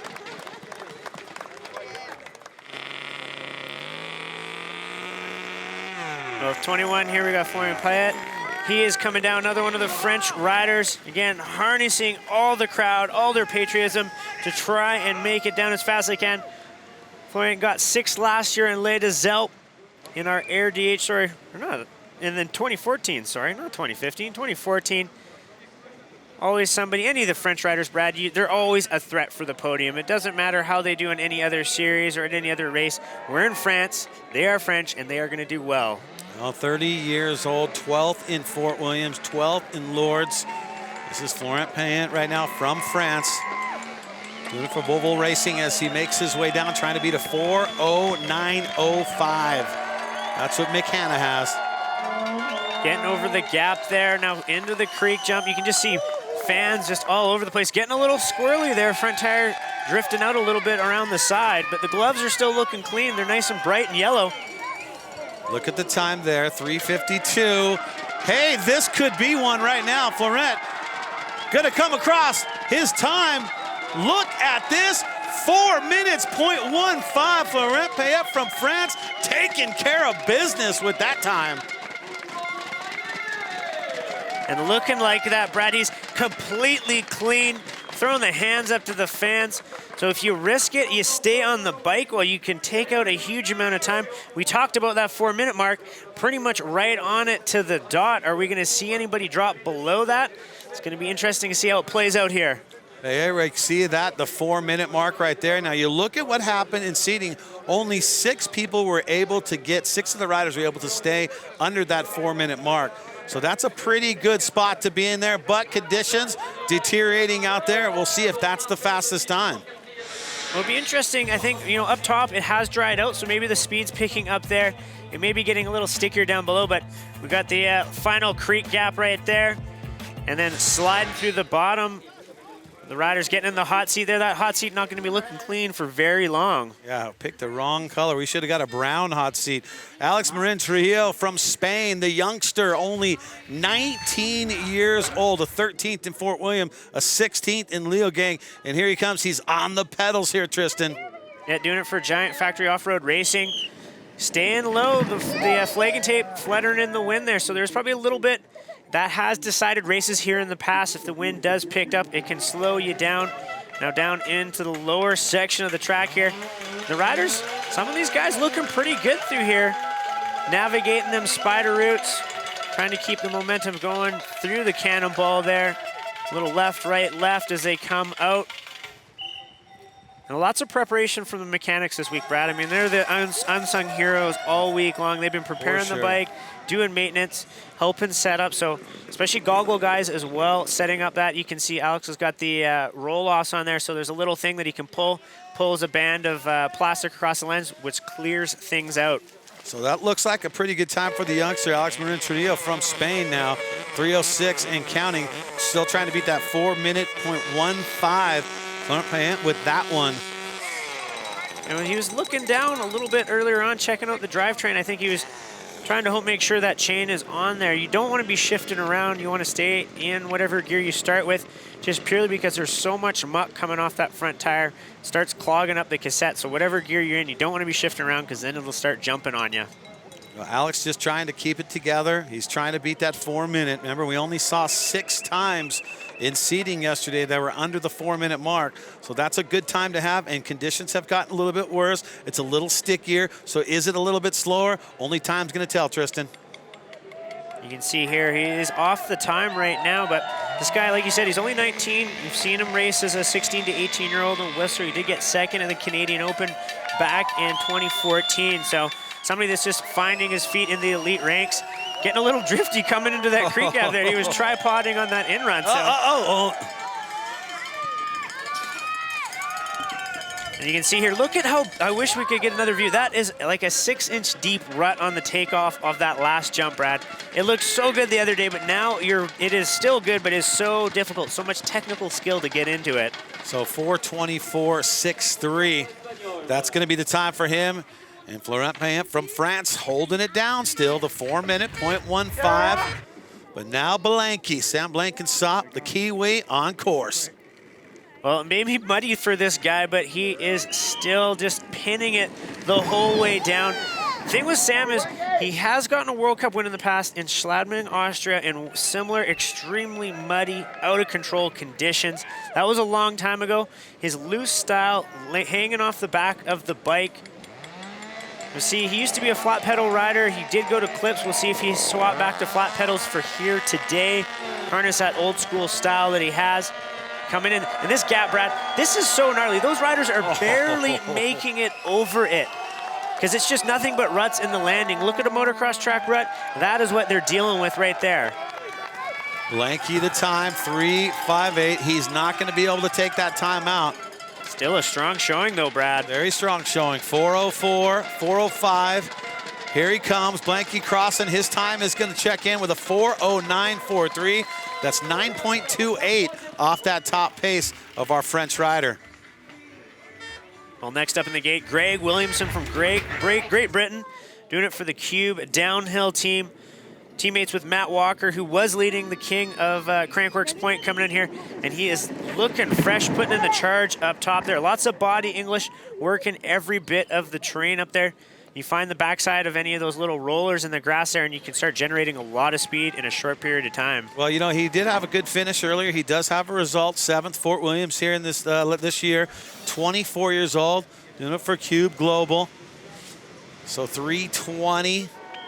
He's trying to beat that 4-minute, 0.15. That's the time to beat.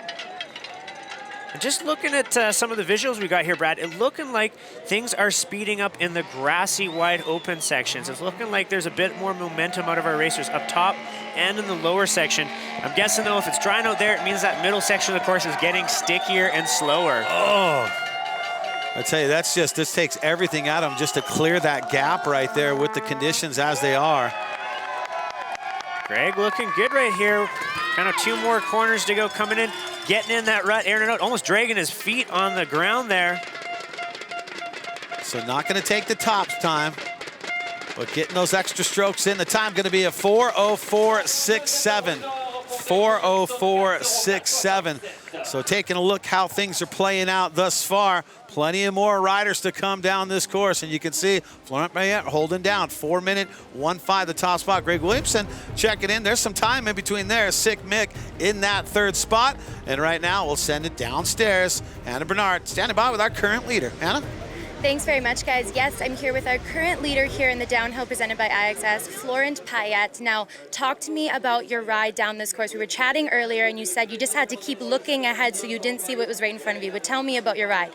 Yeah, I just try to keep the speed everywhere because when you stop, the bike cannot even roll with the mud. And it was really, really hard because we don't know how the track's going on, if it was really sticky or muddy. So I just tried to did not to think too much and just push the gas, keep maximum speed all the way down and just come back with a 4:0. So pretty happy with the time and pretty happy with for the moment. There's few riders coming, but we'll see what's happened.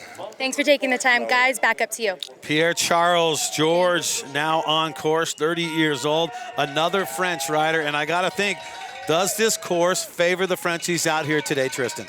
I don't know if the course necessarily does, Brad, but in terms of patriotism, 100%. You're There on you go. home soil right now. Why wouldn't you want to put in a strong result in front of your fellow countrymen and lead the charge down here today? You can see in the split time, though, a fair ways back for him. But just sliding it out there. I mean, that's the thing. The fans have been passionate. Everybody been this week. I mean, we haven't been in this region before. Everybody's been super nice. And looking like he got sucked a little wide there, barely staying on course. Well, you say French soil, but I think it's French mud that we're actually talking about, isn't it? I'm no soil technician, so I don't really want to get into it that much, unless you know more than me and you're breaking down the bounce of sand to loam to everything else. But it's you know, like I said, it's looking like it's getting really dry on that one big long left-hander down before the first road crossing here. So I'll tell you what, in the U.S., they'd pay good money for this mud. That would cost a lot of money to have that French mud. So as we look at Pierre-Charles George making his way down, he's trying to beat that 4-minute mark right now, and that's a 4-minute.15, Florent. But yet, he's the guy with the best time, 3:32 and counting here. Some people pay a lot of money to get mud put all over them, Brad. And for the racers here, they want nothing to do it. They want to try and stay out of it as much as they can. Coming in, just making it over that road gap and getting sucked out wide there. You can see, it's such a crazy landing on that road gap, and it's pretty good size. As you saw from the preview, I rode around it, and that was when it was A-OK, so. Yeah, and you can see if they don't clear that thing, you could just get bucked pretty easily. Here's the time. He's going to check in. He's off the top time, but this is still a good one for Pierre-Charles George from France, coming across a 4:07.28. That's going to be 7.13 behind that top time right there. All right, well, the king of Crankworx, the defending king of Crankworx, Bernard Kerr, now on course, doing it for Pivot Racing out of Great Britain, the 2015 king. Well, if he was going to get 150 points and start climbing up that leaderboard, today is the day for him, Brad. He's got to start making some moves if he wants to defend that title. But he's been having a strong season, like you said earlier. Top 10 in Leo Gang, he got his career best, a 7th there. So up top, he's going to be enjoying this track. Again, one of those British riders they enjoy here. He's probably vacationed here younger when he was a kid, riding all over the countryside. He's coming down, setting up super wide, getting the drift, staying way out of that rut, and just letting the bike have some English and sliding out sideways there. Bernard Kerr, the king of Crankworx 2015 version. He's going to clear the gap there on the step down. Coming in, he's getting a little loose under that creek, so it's uphill landing as well into that. Extremely difficult to show, so they're trying to land a huge road gap, get their feet back on the pedals, and then come in and then launch that step down with the huge rut in it. Oh, 3:58, check the time. 4:01.98. Oh, just barely off for Bernard Kerr, 1.83. So he's not going to challenge the top, but a very good time for your 2015 king of Crankworx right there, Bernard Kerr. Things are drying out, Brad. You look at the back of his jersey, not a lot of mud up the backside, so not looking too bad. But this guy, this is somebody to get excited about right now. Remy Thirion, the French-born rider, some of the most exhilarating rides we've ever seen. He won in Val Nord in 2013, taking his first World Cup downhill win, and he is going to be on it here today, Brad. Time to get excited for this guy. Yes, and I tell you what, you got to get excited for all the French riders out here because they seem like to be the ones that know the key to the fast times on this course today, for sure. Well, Remy, no stranger to taking different lines from everybody else. Getting in the rut there, letting it slide, but if he can be jumping over things and changing things up, he will be going for it. He's coming down near the bottom here, getting into that road gap. Landing smooth there, so he's got less than 30 seconds to get down to the finish line if he's going to want to make an impact on today's results. Well, you know he does. He looks like he's holding it together. Remy Thirion. He is looking good, airing out that hip jump there as he's coming down. Whoa, check the time on this one. 3:51 and counting. Remy Thirion, what's the time? 3:53.68, your new leader. Wow, that was a blazing run for Remy Thirion, the French rider. So the French right now going 1 and 2 here today.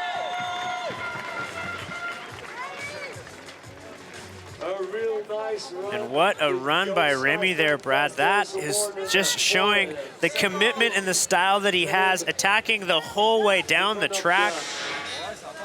Breaking down, you can see just lots of pace right down through the bottom here. A lot of other riders staying slow to the inside, committing to that rut, styling it out for the fans, and then just taking a different outside line across the finish line there. Not trying to slide it and drift it inside, but just going outside and being able to get the pedals down. Well, that's the fastest time, too. You look at Mike Jones's time from yesterday. He had a 3:54.5, so that's a 3:53.68. So he has improved on the fastest time from yesterday. But we have not seen the Bulldog yet. That's right. We're talking about Brooke McDonald. He was 3rd place in New Zealand, so he is trying to make his quest to try and come away with the king of Crankworx. And we wait patiently. There's a look. Here comes Bulldog right here. Another guy that rides flat pedals, so it's going to be to his advantage here today. Riding for that newly formed GT Factory Racing team. Coming down, it's looking pretty good. Let's see what he has when he comes across the split here. What's he got? What's he got? It's ticking on down the bottom, so 4 seconds back. But this isn't unbreakable here, Brad. He's getting the jump out of the trees. If he can commit to these grass corners, he can make up that kind of time. Throwing it off the back of the bike, doing a little knack-knack action there. Well, like you said, 4 seconds behind on the split. He needs to try and make it up at the bottom section here for the Bulldog.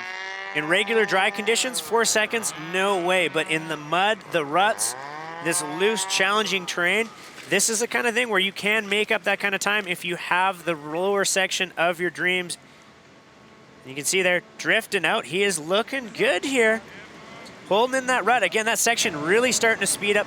The thing is, though, you've got asphalt right here, so you're going from mud onto the asphalt, which is a little slippery. You can see him losing traction there, and then you got to get back on the pedals because it's a bit of a flat traverse. Yeah, nicely done right there. As you see him going, he is trying to beat a 3:53.68, a 3:53.68. Here's your top 3. Kurt in that 3rd spot, a 4:01. Payette 4 in 2nd. Tyrion at 3:53 for Tyrion right there in the top spot. That is the time to beat. Brooke McDonald going a little slow off the gap there, trying to keep it going. Remember, this guy got 3rd in Rotorua. 10 seconds and counting down if he's going to try and get across that finish line there. We'll see what he says as he's airing it out through that huge deep rut. Oh, look at this. It's all about the podium now. He's not going to challenge the top spot. 3:57, 3:58. The time, Brooke McDonald going to check in with a 3:59.85 for that man right there, Brooke McDonald. I give him a 10 out of 10 for his finish line coming across there, Brad. Great style. So taking a look here, Brooke McDonald finishing up. 3:53.68. Remy Tyrion holding that time down. Here's a look at Brooke. Getting the kind of jump out of the trees there. Extremely awkward. And then keeping the pace down here through that deep rut, staying in that. But keeping his feet on the pedals there. The more you're on the pedals, the faster you're going to be going. Now down to the last section, getting the drift, and then just fully committing on this deep rut off the hip jump to the right-hand side. Oh, yeah, just locked into that rut, as you said. Well, let's head back up top. Plate number 13, Dylan Levesque from France now. Another youngster at just 20 years old. See if he can challenge that time. The French riders are looking good today, Tristan. Look at the blue sky up at the top of the course there, Brad. Things are looking good up there. Haven't seen that in a week, that's for sure. Well, things are coming around. And again, I can't speak enough to how fast that upper section of the track is starting to get right now. It's drying out for our racers. But at the same time, it does get rougher. So what do we got here? Dylan's now down into the cannonball section in the trees. Already out of touch right now with what Remy did. So Remy probably put in a lot of time here, going up and over that route, getting a little loose there, trying to keep it going through the peanut butter. You can't fight the bike in there, Brad. You have to let the bike just take its line that it's going to go.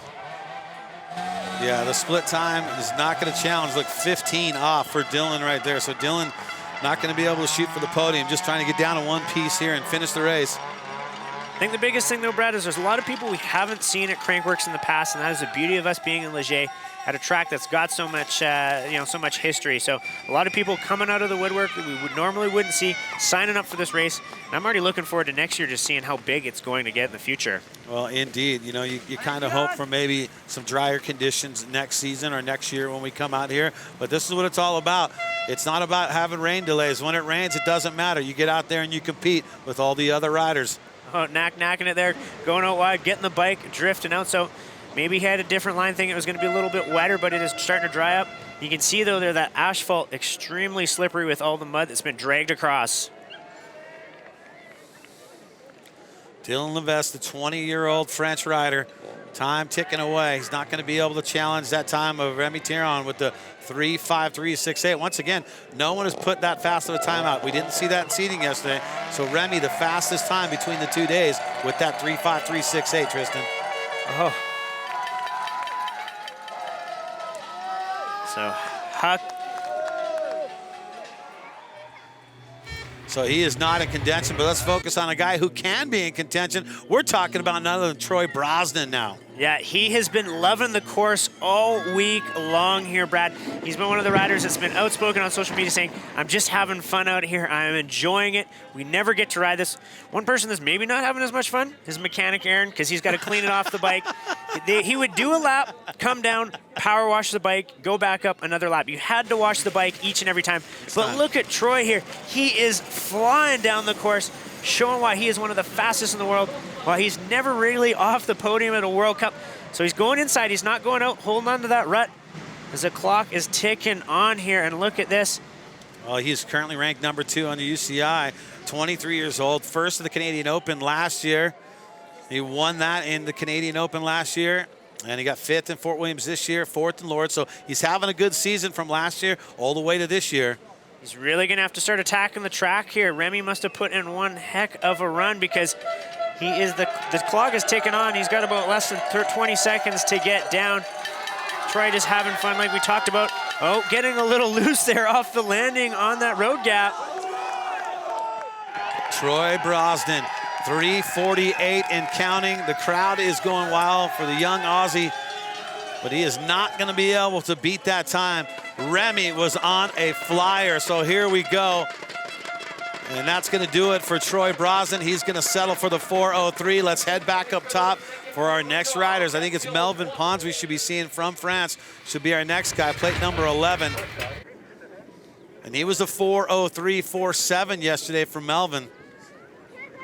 Brad, I have this feeling we're going to see a bit of French domination here today, man. Yeah, right? The French riders, again, this isn't a track that they can ride every day, so there is no real advantage in the sense of that they've been pounding out laps for months and months and years after years.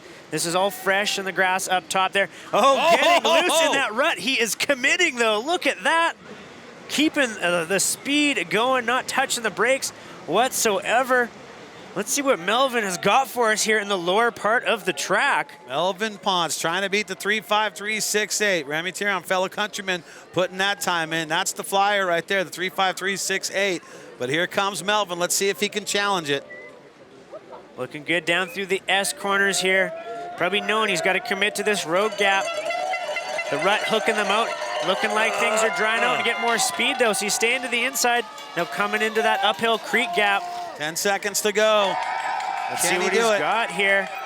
Committing to the inside. Now coming down to that right-handed Rutty step down. What's he got for us? It looks like he's not going to do it. Remy Tiron's going to dodge another bullet here with a 3:53.68. So Melvin checks in with a 3:59.55, 5.87 seconds off the top time. Showed you just how fast Remy Tiron was going out here today. Taking a look at it, seeing how things are shaping up so far. With a few more riders to go, 3, 4, 5, 6, 7, 8, 9, 10 more riders to go. And there you see the Bulldog in third. He is 6.17 off Melvin Pons in second, and Remy Tiron, them French flags, 3 out of the top 4, all Frenchies out here today. That's no surprise. It's no joke there, Brad. Still lots more Frenchies to come, though. That is the thing. Are they going to be able to stay up top, or are they going to get knocked off? But looking at Remy here, airing it out over that gap, you know he's got a full commitment style, and that's what he did here today. Well, I'll tell you what, Remy looking so solid, so fast. The fastest time between today and yesterday, still the 3:53.68. Can Remy hang on and take the win here in Leger? The first time Crankworx has made the stop here. We'll find out. 10 more riders to go, standing between him and a gold medal. Stay with us right here, because we are live in Leger, France. Stop number 2 on the Crankworx World Tour.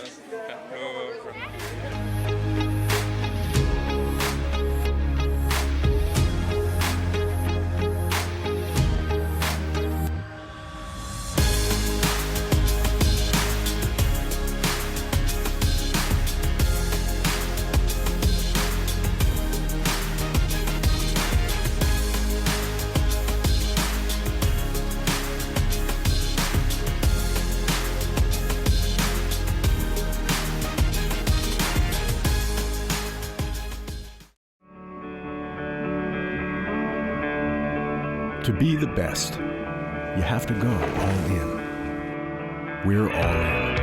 100% dedicated to one bike. The 12-speed cassette's 10 to 50-tooth spread gives you a 500% gear range. This is Eagle, the all-new generation of one-by drivetrain technology from the company that lives one-by.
$30,000 trails in your pocket. Trailforks.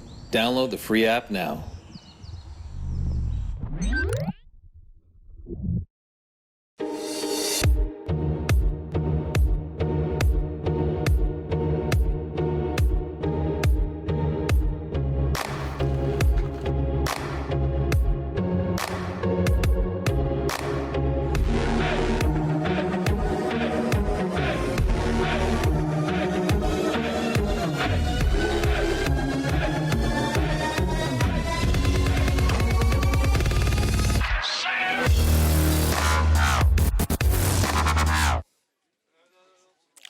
And Crankworx Leger brought to you by Whistler Mountain Bike Park. Love the feeling of being truly awake. The Whistler Mountain Bike Park.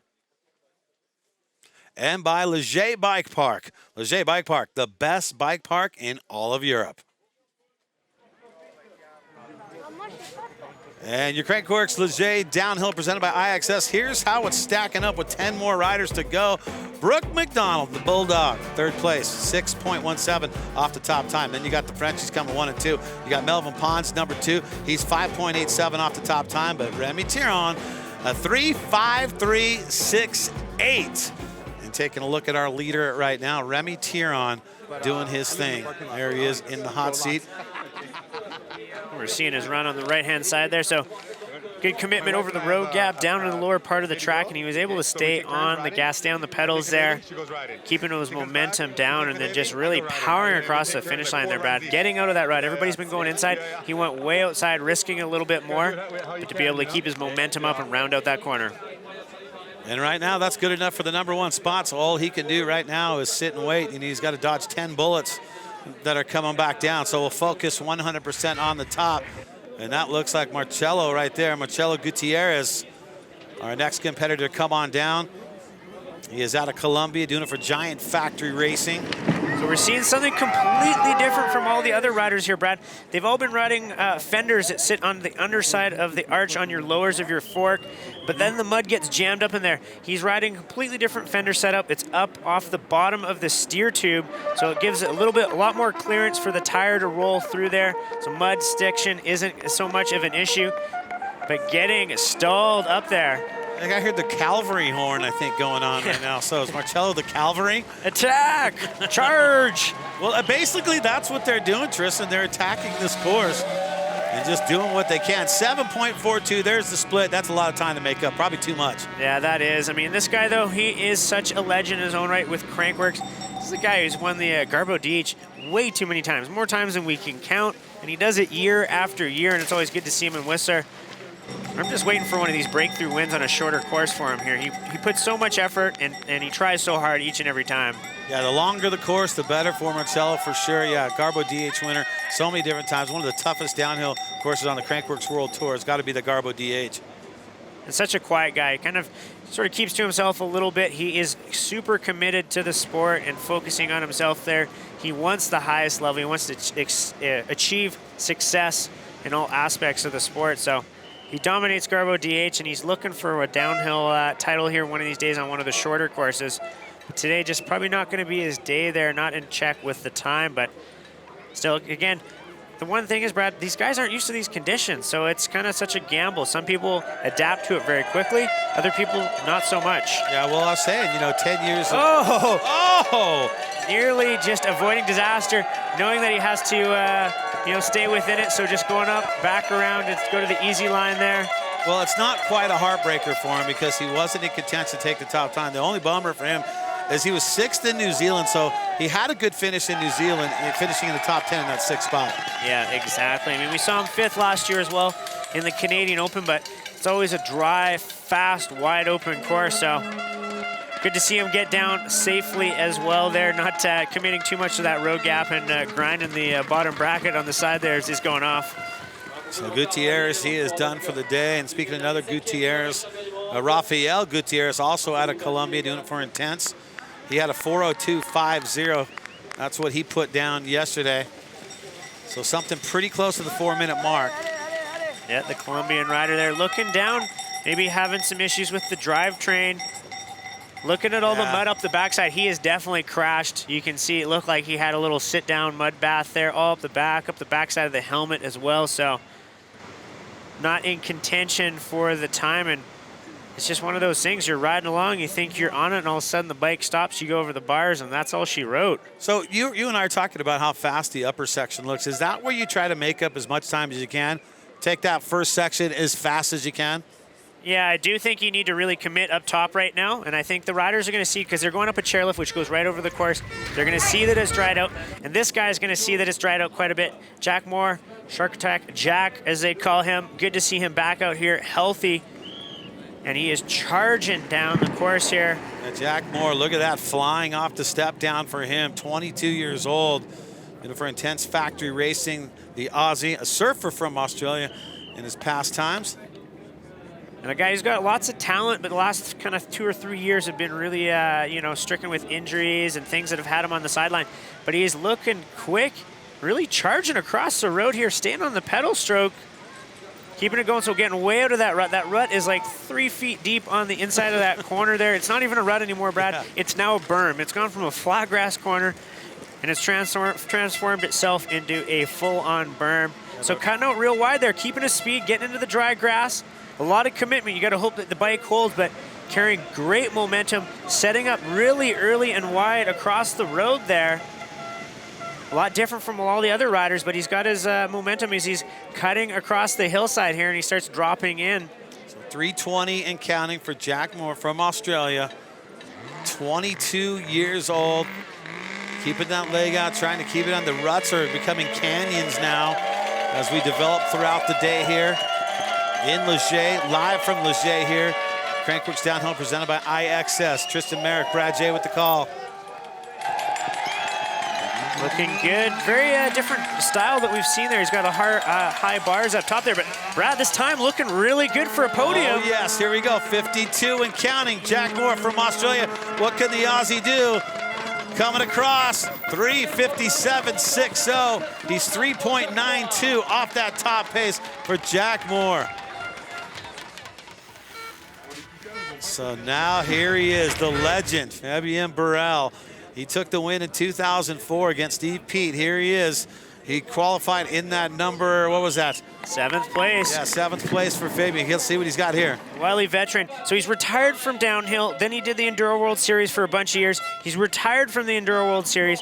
And it's not that he's making a comeback to downhill, but he's been developing a bike for Canyon. And he's in touch, so 3.38 back. And he has got all the skills. He's got wisdom. This is a guy that can win on the day. Never won a World Cup overall title, but could always come to the occasion with a World Championships. Well, I tell you, yeah, you look at the history. 2004 was his big year. How incredible would that be for him to pull a win out here today?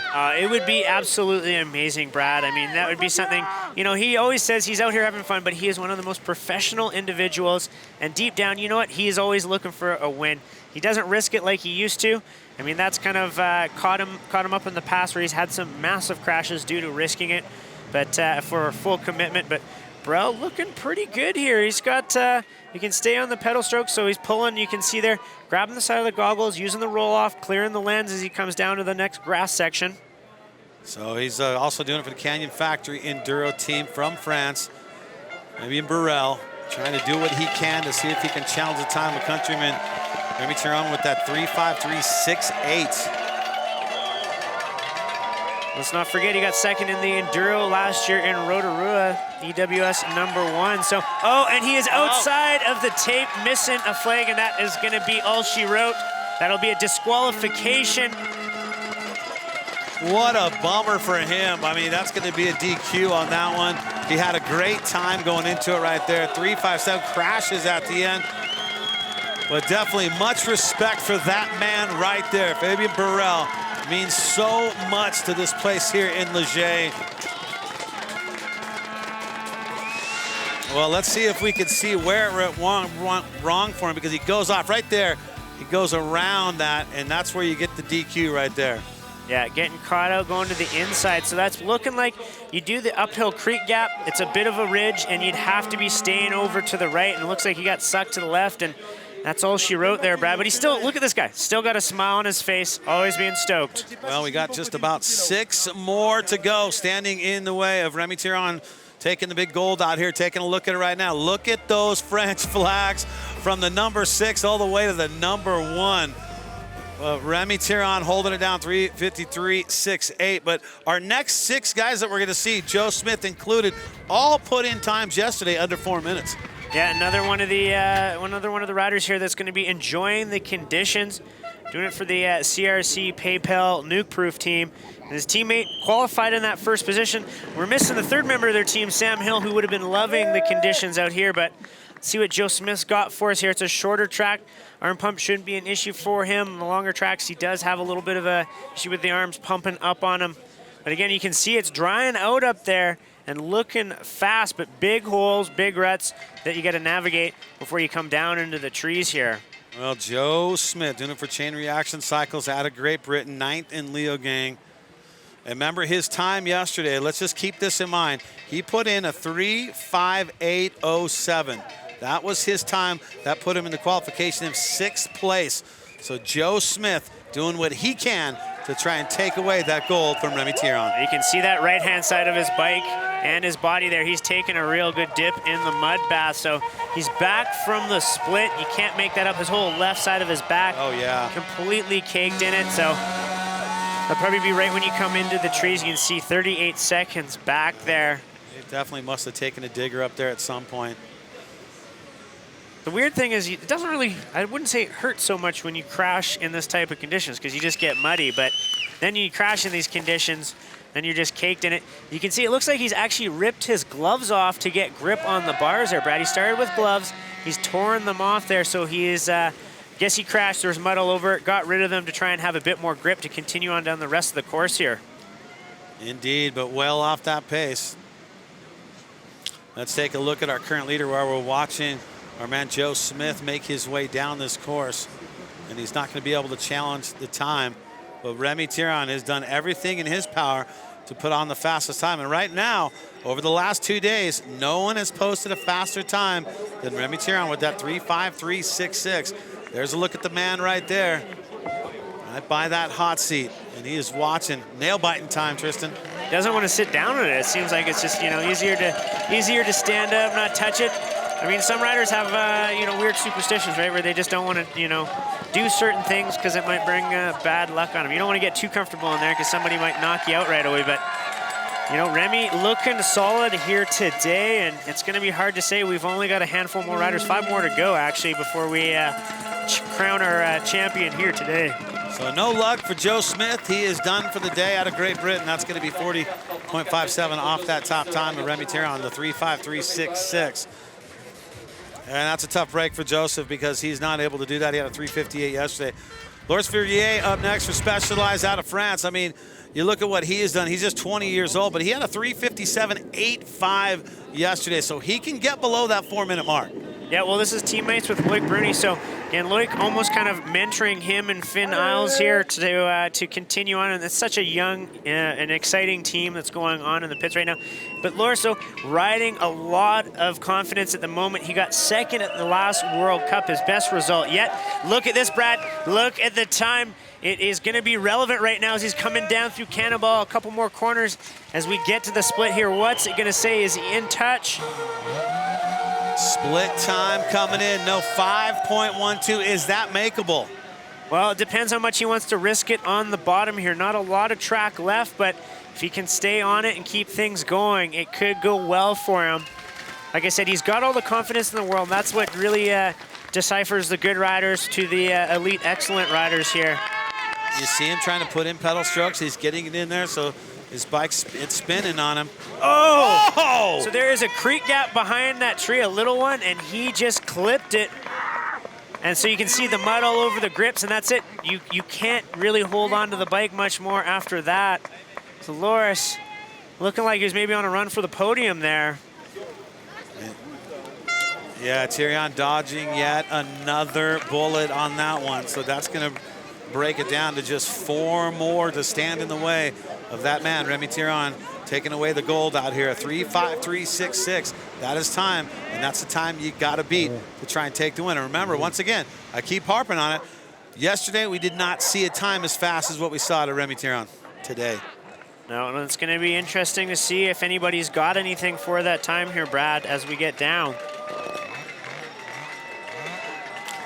Well, as he makes his way down, he's not in contention. Let's see if we can see what went wrong, because he just went right over the bars pretty darn fast.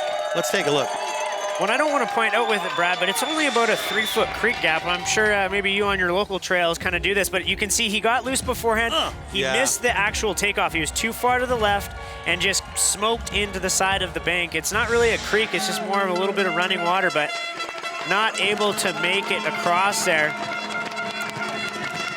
And there's the time, wrapping it up, 4:18.77. So Burrell number 3 at 3:57.61, 3:57.60. More in that number 2 spot, and Remy Tyrion holding down the top time of the day, 3:53.68. And I tell you, the top time of the day, but the top time of yesterday too as well.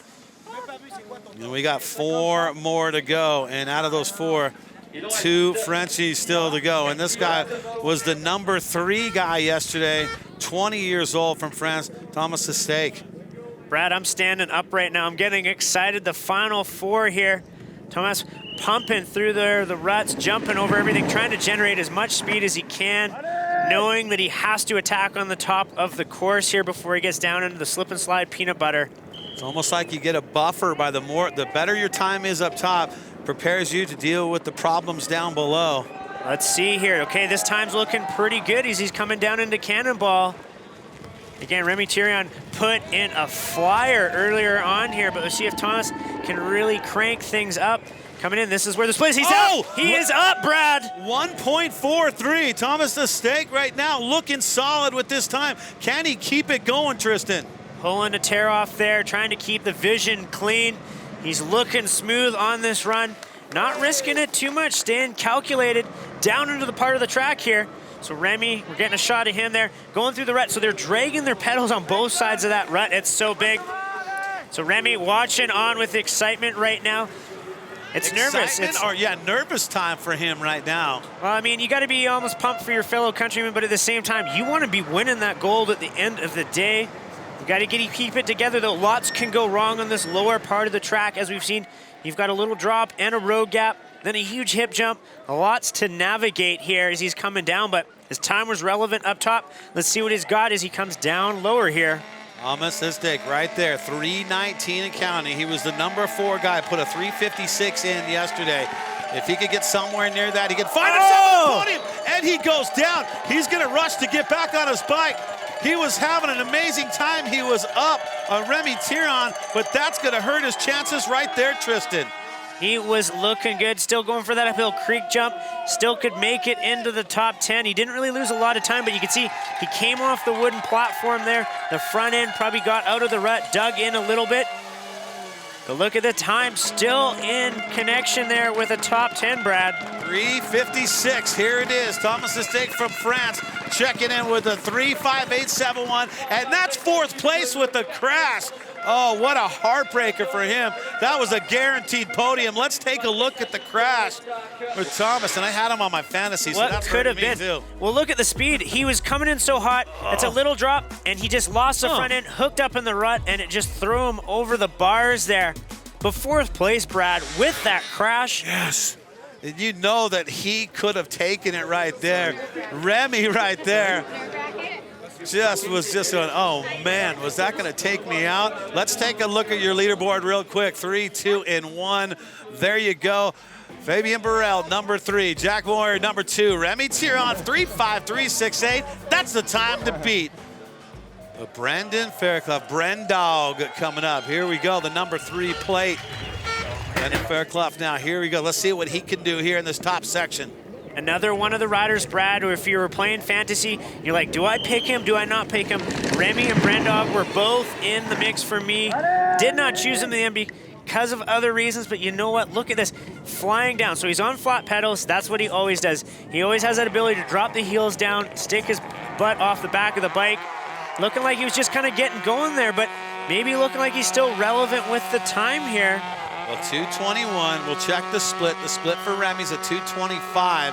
The split for Brendan. Well, Brendog's going to be just 2 seconds off. He can make this up. He can make this work, and he's going to be loving the grass sections. Going into that rut, so not cutting out wide there. We'll see if he puts anything into the risk basket here as he's coming down. Going wide on that, the rut feeding him all the way out to the side.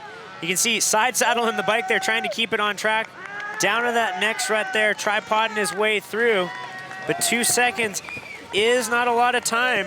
He could get that back here. He's just got to commit the whole way down. He's got to keep it going. But Remy had a flawless lap there down through the bottom section, Brad. Yeah, Remy's going to be tough to beat, but this man can definitely make it up, but he's got to be solid down through this lower section. Brendan Fairclough, Brendog from Great Britain, 3:10 and counting. Right now, he's trying to beat a 3:53.66. Remy Tiron, your leader, holding that one down. Can it be beat? Well, time will tell as Brendog making his way towards the finish. So setting up wide on the corner, going way out, keeping the speed up, cutting back in. See if he's able to make up any tenths of a second, but he's got to make up more than that. Now coming in, okay, able to navigate down through that drop, down into the second drop. Now he's got the uphill creek gap. Here's Brendog. There's out over the creek gap.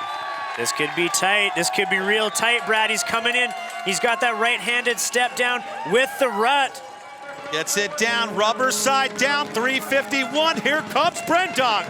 Brendan Fairclough, the time in 3:55.87, 2.19 off the top time for Brendog. So Remy Tiron dodging yet again with 2 more to go. Remy Tiron is guaranteed a podium at this point since he's holding down the top spot right now.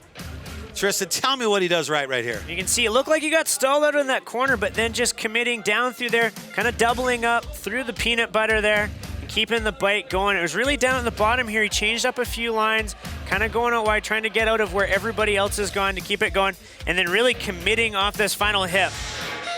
You can see him just lock into that rut to just air that step down to clear the gap. Congratulations are in order right now. Remy Tiron guaranteed a podium at this place. Is it going to be a gold medal, a silver medal, or a bronze? That's up to these next 2 gentlemen coming down. And this is Romain Paulhan, a 3:55.41 for the 28-year-old yesterday in CD. Well, if it makes me feel better, Brad, this is the guy that I was pre-riding the course with on Wednesday. So when I saw him seed second, I was like, okay, no wonder he was pulling away from me every chance that he could get. He doesn't live locally by, but he is a fan of the train. He was just loving each and every little bit of it. He kept asking, can we go for more laps? Can we go for more laps? I said, I only have time for 2. He's like, but I want to get more laps up on the course here. Oh, dude, I just got off a plane, man. Take it easy on me. Just got off here. Okay, so you can see him getting out of the rut. Different lines right there. But as we can see, the split, he is further back right now, outside of Remy's time. But showing some different line choice there. Let's see if he can make up any time. So 11 seconds. That's a fair bit of time that you would have to make up to try and get into that top spot, but I don't think that's even possible for him to make that up in these kind of conditions, especially the lower section, muddy as it is. You can see him, he got wide there, so looking like maybe a bit of pressure on himself. Oh, nearly going over the bars right there. Rolled out on that one. So he is a younger guy who was looking for any bit of, advantage he could get from the home soil here to try and take a win. But again, to get second in seeding is still a strong showing, and we'll have to see what his final result is. But going way out in the grass there, letting the bike hook up. Look at the speed that he's carrying through there. Trying to make up as much time as he can getting towards this bottom. Remy Tiron's 3:53.68. Now, Romain yesterday had a 3:55.41. So he's only, from yesterday's time, is only 2 seconds off the top time from today for Remy Tiron. Again, Remy just patiently waiting down at the finish line right there. He knows he's dodged a lot of bullets, Brad. Boy, he has. But there's really only one more to dodge. There's one more person. Oh, look at that. Just barely getting over that road gap right there. He was close in France last year. Today, a different story, but still trying to put up a solid time. Can he get up there in the mix? 3:55 and counting as he airs it out towards the bottom. Romain Paulhan coming down, the French rider. He's gonna check in the time for him. That's gonna be a 4:04, and that's gonna be 11 seconds off that top time of Remy Tiron, fellow countryman, holding it down with a 3:53.68. So Remy guaranteed a silver medal, possibly a gold. One more to go to upset the balance here today, and that is Mike Jones from Great Britain, your #1 qualifier yesterday. He had a 3:54.50. But I'll tell you what, Remy seems like he's done all right, and let's see what he's done right, because he's the current leader, and it is by what he did here. Take a look. Well, you can see there, smooth lines, a committing style, keeping the bike going forward, down through the mud. And that's the thing, there is ruts that are faster than others, and you can see him getting outside of that, letting the bike drift around, committing full pace, and then really pedaling across the line, but going outside, not staying in that rut where you have to brake and you have to keep both feet on the pedal, or keep one foot off the pedal, going to the outside and committing. One more to go. So you got to wonder, is Remy Tiron's medal going to be gold? Is it going to be silver? Well, it's up to this man right here, our #1 seed from yesterday, your #1 qualifier, Mike Jones from Great Britain, on course, 11th in New Zealand last year, 21 years old, and he posted a 3:54.5 yesterday, just 1 second slower than what Remy did today. Brad, 100%, he's committing up top, but this is the kind of terrain. Oh, look at that. There is no visor on his helmet, which means he has gone down, and he's gone down hard as he's coming down through Cannonball right there, covered in mud, no visor, so maybe committing a little bit too much up top, and he's off the pace, as you can see from the split there, Brad. Yeah. So right now, that means that Remy Tiron is going to take the win. The French rider with a 3:53.66. Mike Jones can do nothing to challenge that one, and he's off course and goes down yet again. So congratulations going out to Remy Tiron, a 3:53.68. That is going to be your gold medal winner. So the Frenchies taking care of business. French take the win on the guys. France takes the win for the girls. Let's send it down. We'll check in with Hannah Bernard with our winner. Sending it down to Hannah Bernard with our winner. Yes, guys, I'm here with the gold medalist here at the downhill presented by iXS, Remy Tiron. Now, how good does it feel to finally know you've taken the gold and you've been sitting here for quite a while? Oh, I'm really happy to win here in front of the French public, and particularly in this condition and the muddy condition. It was really hard on the bike, but I'm really happy to win here. Can you walk us through the winning race down this course? We know that conditions were a problem all day. Remy, can you talk me through the winning race? I don't understand. Sorry. It's very loud here. Everyone's really excited. Is it really nice to be winning this here in your home country in France? Yeah, exactly. It's always cool to racing in France and with the French public. And, yeah. Can you walk us through the winning race? We know the conditions have been a problem all day, very slippery. What was the key to taking the gold here today? I never see a condition like this. And yeah, it was really hard to stay on the bike, and yeah, I'm happy. You've had 3 top 10 finishes in World Cup stops so far this year. Do you think that was the confidence you needed to come here and take the gold? Yeah, really. This year I'm consistent. I did a 3 top 10, and this week we have a really good rider in the Crankworx, and I'm happy to win front. All right, well, you are the champion. I'm going to put your hand up. Your gold medalist here at the Crankworx Leger Downhill, presented by iXS. Woo! Thank you. Well, congratulations for Remy Tiron, 3:53.68. And when I saw that was the fastest time, man, look at this. 5th place all the way up. Almost a stack right there. 5:03 off the top pace. He'll take 5th. Fabian Burrell coming back from the turf from 2004 where he took the win, and he's going to claim the 4th spot. Jack Moore from Australia, he'll end up in 3rd. Brendog doing 2nd, and he's just 2 seconds off that top time, but Remy Tiron doing it right and taking the win, 3:53.68. And like I said, I'll say it. I said it earlier. I'll keep saying it. That was the fastest time today, and it was the fastest time yesterday, Tristan. Yeah, awesome race, Brad, and it just lived up to every bit of it. Amazing action going on here. Crankworx World Tour, stop number 2 here in Leger, France. We'll be right back with more at Leger Downhill, presented by iXS.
To be the best, you have to go all in. We're all in, 100% dedicated to one bike. The 12-speed cassette's 10 to 50 tooth spread gives you a 500% gear range. This is Eagle, the all-new generation of one-by drivetrain technology from the company that lives one-by. And Crankworx Leger brought to you by Whistler Mountain Bike Park. Love the feeling of being truly awake. That's a Whistler Mountain Bike Park. And we're back, and that is a wrap out here. Big congratulations, man. Taking care of it in a big way here on our final day here in Leger. But I'll tell you what, we had a lot of fun here, Tristan Merrick. It did, man. I mean, the course lived up to all expectations. The riders rose to the occasion. They battled through some extremely difficult conditions, and you can see right there, disqualification for Fabian Burrell, so he's no longer up in that top, so it changes our top 5 right there for you, Brad. Yeah, Thomas is taking that 4th spot. Melvin Pons, he'll take that 5th spot because of Fabian Burrell going inside, and that got him the DQ on that. But Jack Moyer, he's your 3rd medalist, 3rd spot, so he takes the bronze. Brendog with the silver, and Remy Tiron holding it down with a 3:53.68. Fastest time today, fastest time yesterday as well. Time to check in with Hannah Bernard. All right, Hannah, you got an update for us on what's going on with King of Crankworx right now? I do. I actually had a chance to talk to the current leader for the King of Crankworx race, Adrien Laurent. He's currently sitting in 1st at 3:25. He racked up 150 points this Crankworx here in Leger by taking 2nd in the dual speed and style that happened on Friday. 2nd behind him is a very, very tight race. Thomas Slavik has 285. So even though Adrien is sitting pretty nice right now, he's feeling very confident. It's going to be really tight going into Crankworx Whistler, guys. Well, thank you so much, Hannah Bernard, right there, having fun. Now you can probably get out of that mud. You're ready to go get some dry land? So Hannah Bernard, good job down there with us. Thank you so much for that one. And King of Crankworx, well, we'll take a look at how it's stacking up. So she talks about Adrien Laurent. Well, that's our numbers right there for today. Remy Tiron taking that big win out here for sure. There you go, Adrian Lerone, 325. There's the points right there, Tristan, we were talking about out of Czech Republic. Almost Slavic in that second spot. Matt Walker, unfortunately, not able to do battle out here today with the injury. And then Ryan Howard, our dog, taking a silver medal in the whip-off. He's in that 4th spot. Blanky in 5th right there. Well, lots of events still to go, man, when we get to Whistler. That's the beauty of it. Still lots of action. Well, I'll tell you what, make sure that you join us because Joyride in Whistler, and I'll tell you what, Crankworx Whistler, now we've gotten the 2 stops out of the way. We finished things up in Rotorua. We finished things up here in Leger, but it is all about Red Bull Joyride, one of the biggest competitions. That's going to be moved to Sunday in Whistler when we're there, right? It is, and the course is looking amazing right now, Brad. I'm fortunate I get to call this my backyard. I get to see it get built each and every day. And it's the homecoming. There's no bigger event on the calendar throughout the year than Joyride. Well, you have a chance to win something pretty cool. The ultimate VIP experience in Whistler. 2 days Red Bull Joyride. And you get front row seats with that. You have a chance to do that by going to crankworx.com. You get the drinks, you get the whole package. Bike park pass, I mean, what else? Behind the scene tour. Spoiled. Yeah, there's no reason why you wouldn't want to be there. Go to crankworx.com for detail on that. Thank you so much. Tristan, final thoughts. It lived up to the hype. Remy Thirion, it's only fitting that he won here in France. And what a race, what a course, what an amazing week here for all of us in Leger. Well, the word that I come up with is challenging. Challenging for the riders, challenging for the course prep, and challenging for everyone out here on hand. But I tell you what, patience paid off. We had an amazing stop number 2 here at Crankworx World Tour here in Leger. Everyone did an amazing job, including all the riders out there. And the fans, they don't care about any stinking rain. They'll come out here, rain or shine, and they'll represent like they know how to do. So big stuff from all the riders. We saw the crashes, we saw the victories, we saw the success, and we saw points added on for the Queen of Crankworx and the King of Crankworx. On behalf of our entire Crankworx crew and on behalf of all the great people here in Leger, thanks for being part of an amazing stop number 2 in the Crankworx World Tour. On behalf of Tristan Merrick, I'm Brad J. We'll see you in Whistler. Good day now from Leger.